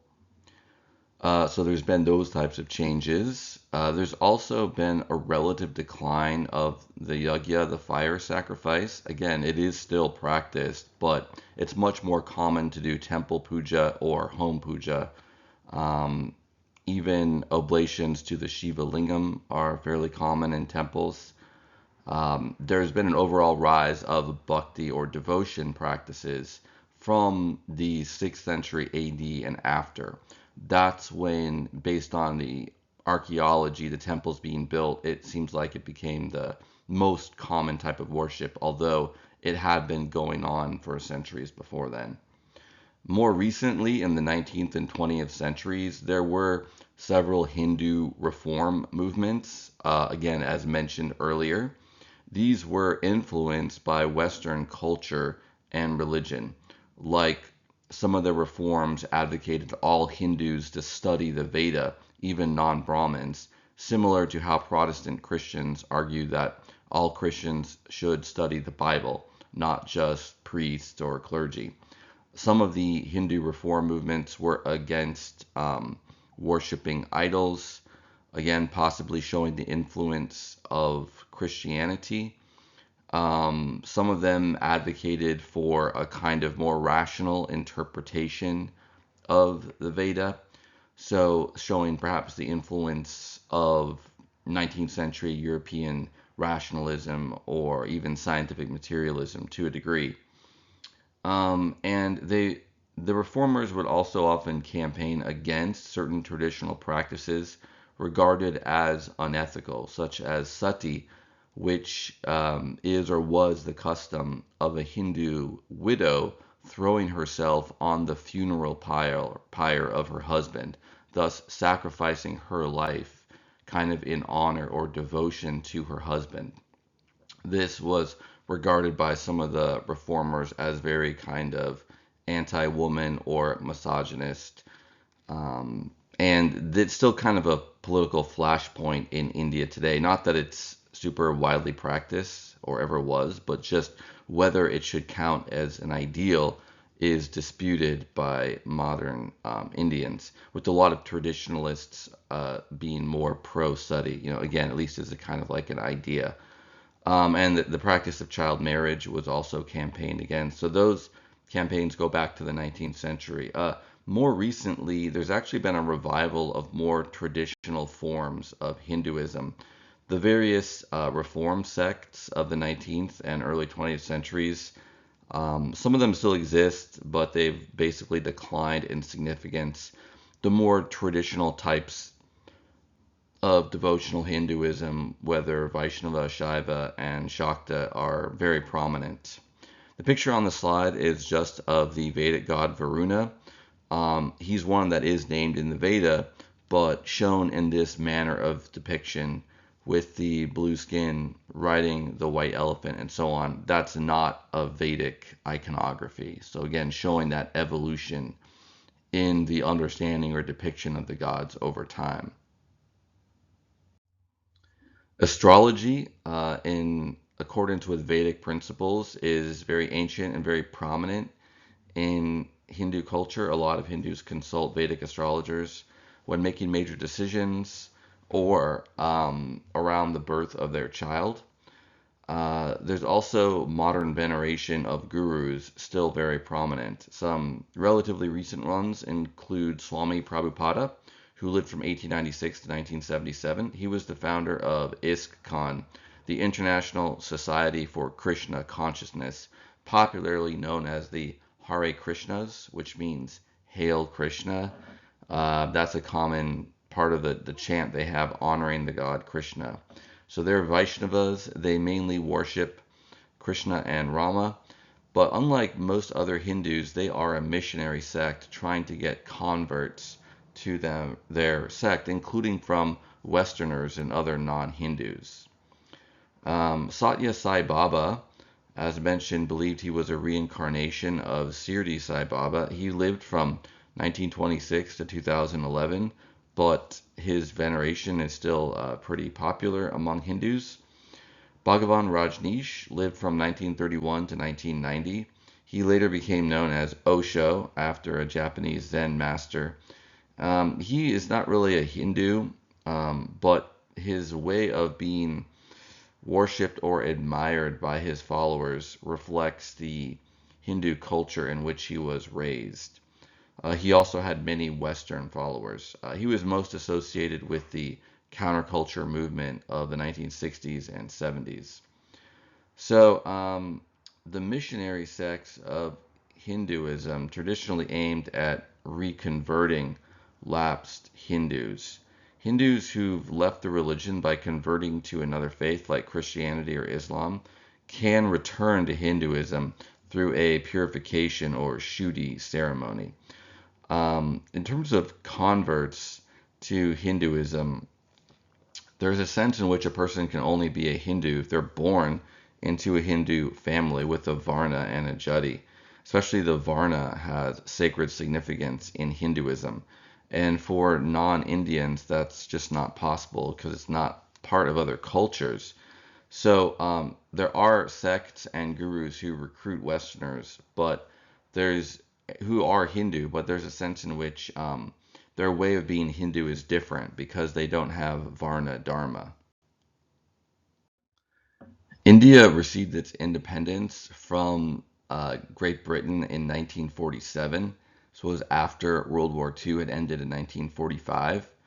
Mohandas K. Gandhi and other politicians who were activists for Swarajya, Indian self-rule or home rule, were instrumental in this process of putting political pressure on Britain to grant them independence. Gandhi, in particular, led very large-scale protests against the British regime that were nonviolent, and this decreased the legitimacy of the British Indian Empire and also put pressure on the British for independence. When India became independent, it was divided into many nations. It was originally organized into, I think it was called the British East India Empire, but it was technically within the British Empire, but had its kind of own separate imperial status and integrity. And so that set of territories was divided into many nations, including Nepal and Bhutan in the Himalayas, the nation of Burma to the east of India, and also, I believe, the island of Sri Lanka to the south, just off the south coast of India, was one of those territories, part of the British Indian Empire. But they all became separate nations. The main division, though, was between India and Pakistan. And this was because a lot of Muslim Indian politicians and independence activists did not want to be part of a majority Hindu state. They wanted to have their own majority Muslim state, which they called Pakistan. So the British acceded to their demands. This, though, led to violent conflicts during the partition process. Many Hindus were living in the territories that were designated for Pakistan, and many Muslims were living in India. So there were large-scale migrations of Hindus from Pakistan to India and Muslims from India to Pakistan. Today, Pakistan has very few Hindus, but there are more Muslims in India comparatively, although they still make up a minority of the population. Originally, Pakistan had two parts, West and East Pakistan. East Pakistan became the independent nation of Bangladesh in 1971. The state of India was created as a secular state with religious freedom, even though it was majority Hindu. The Congress Party was the first one to dominate India. It was led by Jawaharlal Nehru, who also was the first president of independent India. And as mentioned, Mohandas K. Gandhi was very active in the independence movement. He was actually assassinated in 1948 by Hindutva political activists who regarded him as insufficiently Hindu or too accommodating to the Muslims, showing you that there were a lot of religious conflicts and strife surrounding the independence process. The territories listed in gray on the map on the slide were ones that were originally not part of the partition to either India or Pakistan, but they were pretty swiftly annexed or merged with India or Pakistan, respectively. Kashmir was claimed by Pakistan but largely annexed by India, and it's still a point of conflict between the two nations, as well as many people in Kashmir want to be independent of both states. So the early government of independent India was the Congress Party led. They tended to be very secular. The politicians who were instrumental in organizing the independence campaign and in ruling independent India were largely Western educated. They tended to be secular and socialist. So a lot of the early policies of India were more socialist leaning. It varies nowadays from state to state, but also the secular and socialist ideology has become less prominent in India in recent decades. The vast majority of the population of India was and is Hindu and fairly traditional. Um, Basically, what seems to have happened since independence is that the forces of the Hindu traditionalists have become more prominent. Secularism is less popular among most Indians today. There was, I think, a kind of cachet in the mid to late 20th century around secularism. It was more associated with the West, with modernism, with making India a strong modern nation, etc., etc. But nowadays, Hindutva or Hindu nationalism is more prominent on the national stage in India. Partly it arose as a response to the perceived Muslim and Christian imperialism against India. So it's connected in the minds of a lot of Indians with love of their nation.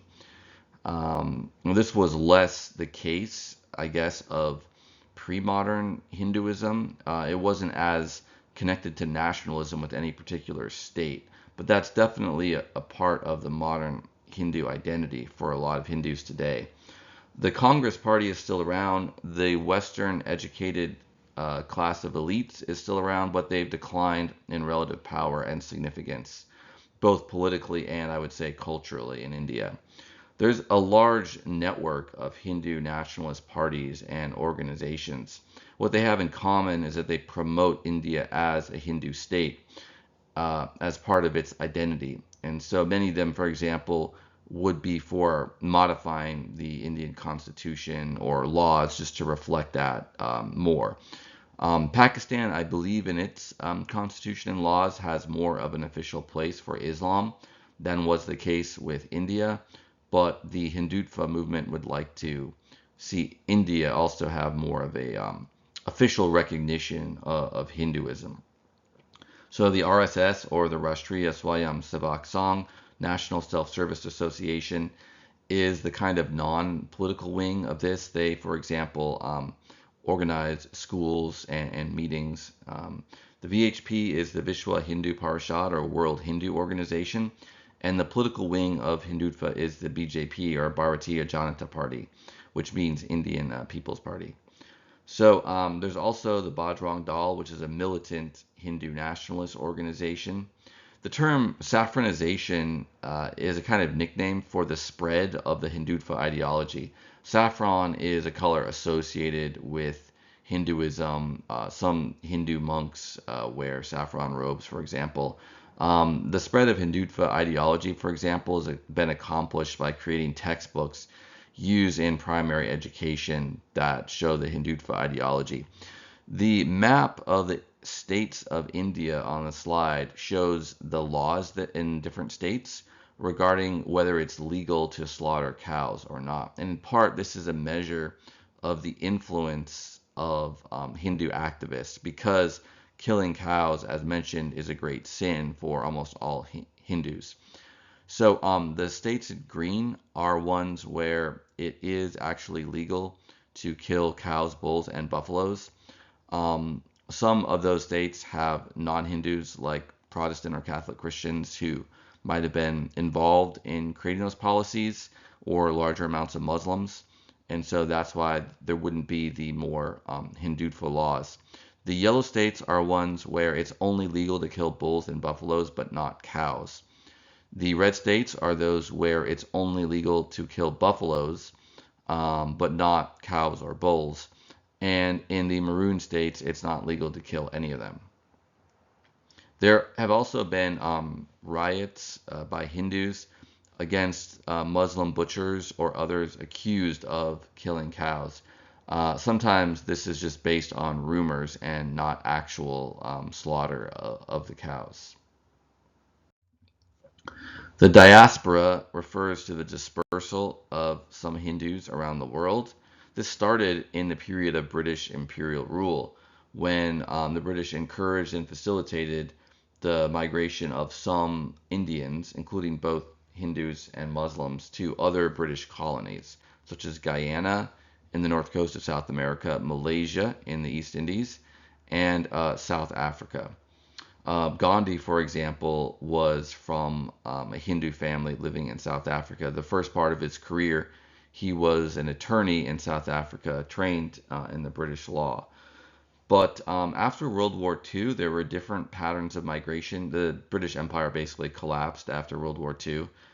So many Hindus, though, migrated to former colonies of the British Empire, like Australia and New Zealand and Canada. There were also migration to the United States, to the United Kingdom of Great Britain itself, and also to some of the states in the Persian Gulf, the Arab states. So diaspora Hindus will sometimes return to India for religious purposes, like to visit a shrine or a guru, or to participate in a festival, often with their families still living in India. The caste system is still a very important part of Hinduism. The Varnas of Brahmin, Kshatriya, Vaishya, Shudra go back to the Veda. They're the ones that you might say have the strongest religious significance. A lot of the Dharma Shastras are dedicated to giving different laws or codes of conduct based on Varna specifically. The Jati, though, may have even greater social significance because each Varna is associated with a large number of Jatis, and Hindus practice endogamy or only marrying within the same Jati. So, in terms of social association, affiliation, kind of like your status in society, Jati is also very important, maybe even more important than Varna. And then, as mentioned before, there's also the system of gotras or clans.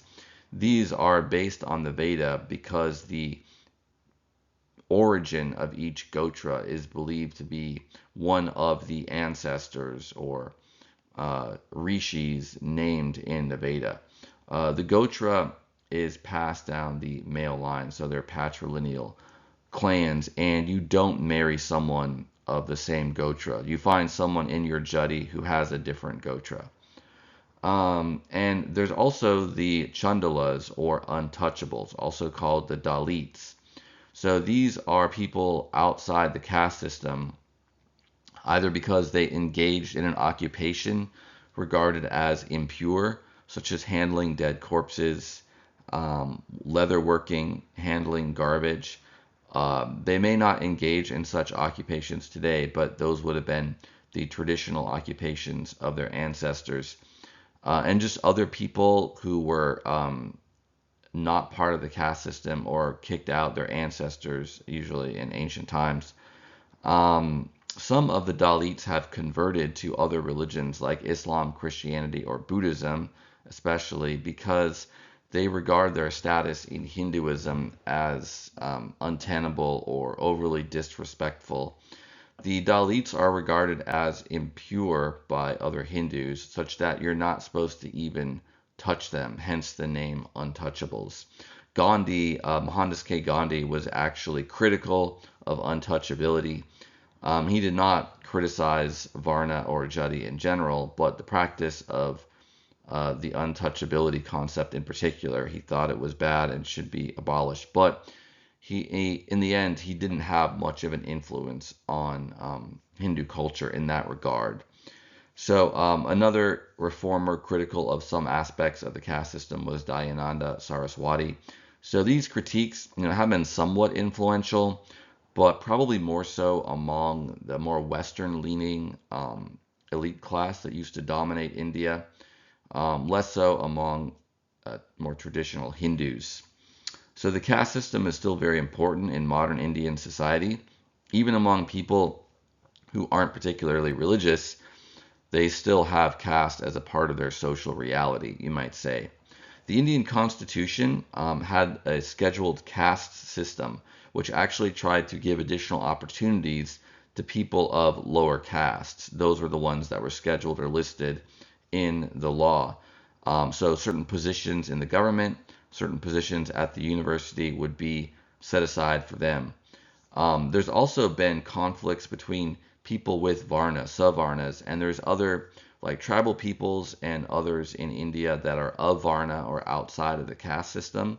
So that has led to some political conflicts in recent decades. And more recently, the BJP and other people involved in the Hindutva movement have modified the scheduled caste system so it also includes other castes that were not traditionally impressed, so like not just untouchables. So kind of diluting the original purpose of the scheduled caste concept. Sati, as mentioned before, is actually upheld by many traditional Hindus as a symbol of the importance of tradition. It's not as related specifically to caste, but the idea of the duties of a Hindu wife. She should sacrifice herself for her husband. It's not at all widely practiced today. It's very rare, but the ideal that when a man dies, his wife would regard her life as essentially over and want to honor his memory by leaping onto his funeral pyre and thus joining him in the afterlife. There's a notion in Hinduism that a woman, when she's married, is Sri or blessed, but that is no longer the case after her husband dies. There's also a process in Hinduism known as Sanskritization. This is one way of referring to the incorporation of non-Hindu gods and practices as Hindu. This would be a term used mainly by scholars. So an example of this is Mutapan, who's a god worshipped by some Hindus in the states of Kerala and Karnataka. Those are in southern India. And Mutapan is interpreted as a combined form of Vishnu and Shiva. So that's how he's incorporated into Hinduism. The women in modern Hinduism are still regulated to a large degree by traditional views of women. You can see this in Hindu stories like the role of Sita, who's the loyal and submissive wife to Rama, to a certain extent. There's also versions of the story where when she's accused of infidelity to Rama, she kind of is defiant and proud and basically asks the goddess to acknowledge the truth of her words. Savitri, there's a story that she's a princess who saves her husband Satyavan from Yama, the god of death, which you can see an illustration from on the right. So she's putting her own life on the line to challenge death himself for the sake of her husband. As mentioned, widows are regarded as no longer Sri or blessed. And then the practice of sati or self-immolation, although not common at all, very rare, just the idea that that would be an ideal shows you something of this traditional view of women as ideally sacrificing themselves for their husband.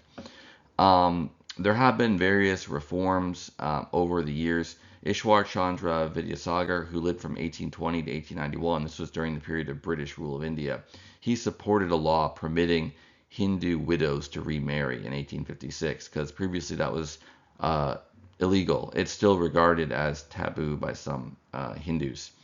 Some modern Indians are also feminists, so the Working Women's Forum is an important feminist organization in India. There's also some women filmmakers that are either Indian or of Indian ancestry that are making movies that have feminist or just non-traditional views of women. An example is Meera Nair, who is Indian American and directed the film Monsoon Wedding. That was probably her most famous work, and others. Deepa Mehta is an Indian-born Canadian who directed the Elements trilogy of films. And there's also been an impact from Western feminism among some women in India. So some people in India are more secular or westernized.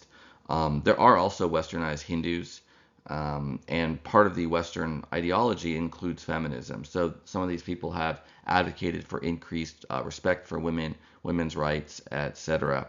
There is a lot of violence against women in India, and so this could relate to just traditional patriarchal attitudes generally.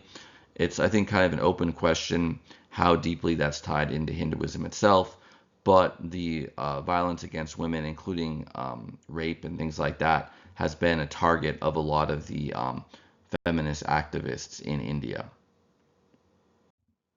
So that's it for our survey of Hinduism. Next up, part 5 is Jainism. Until next time.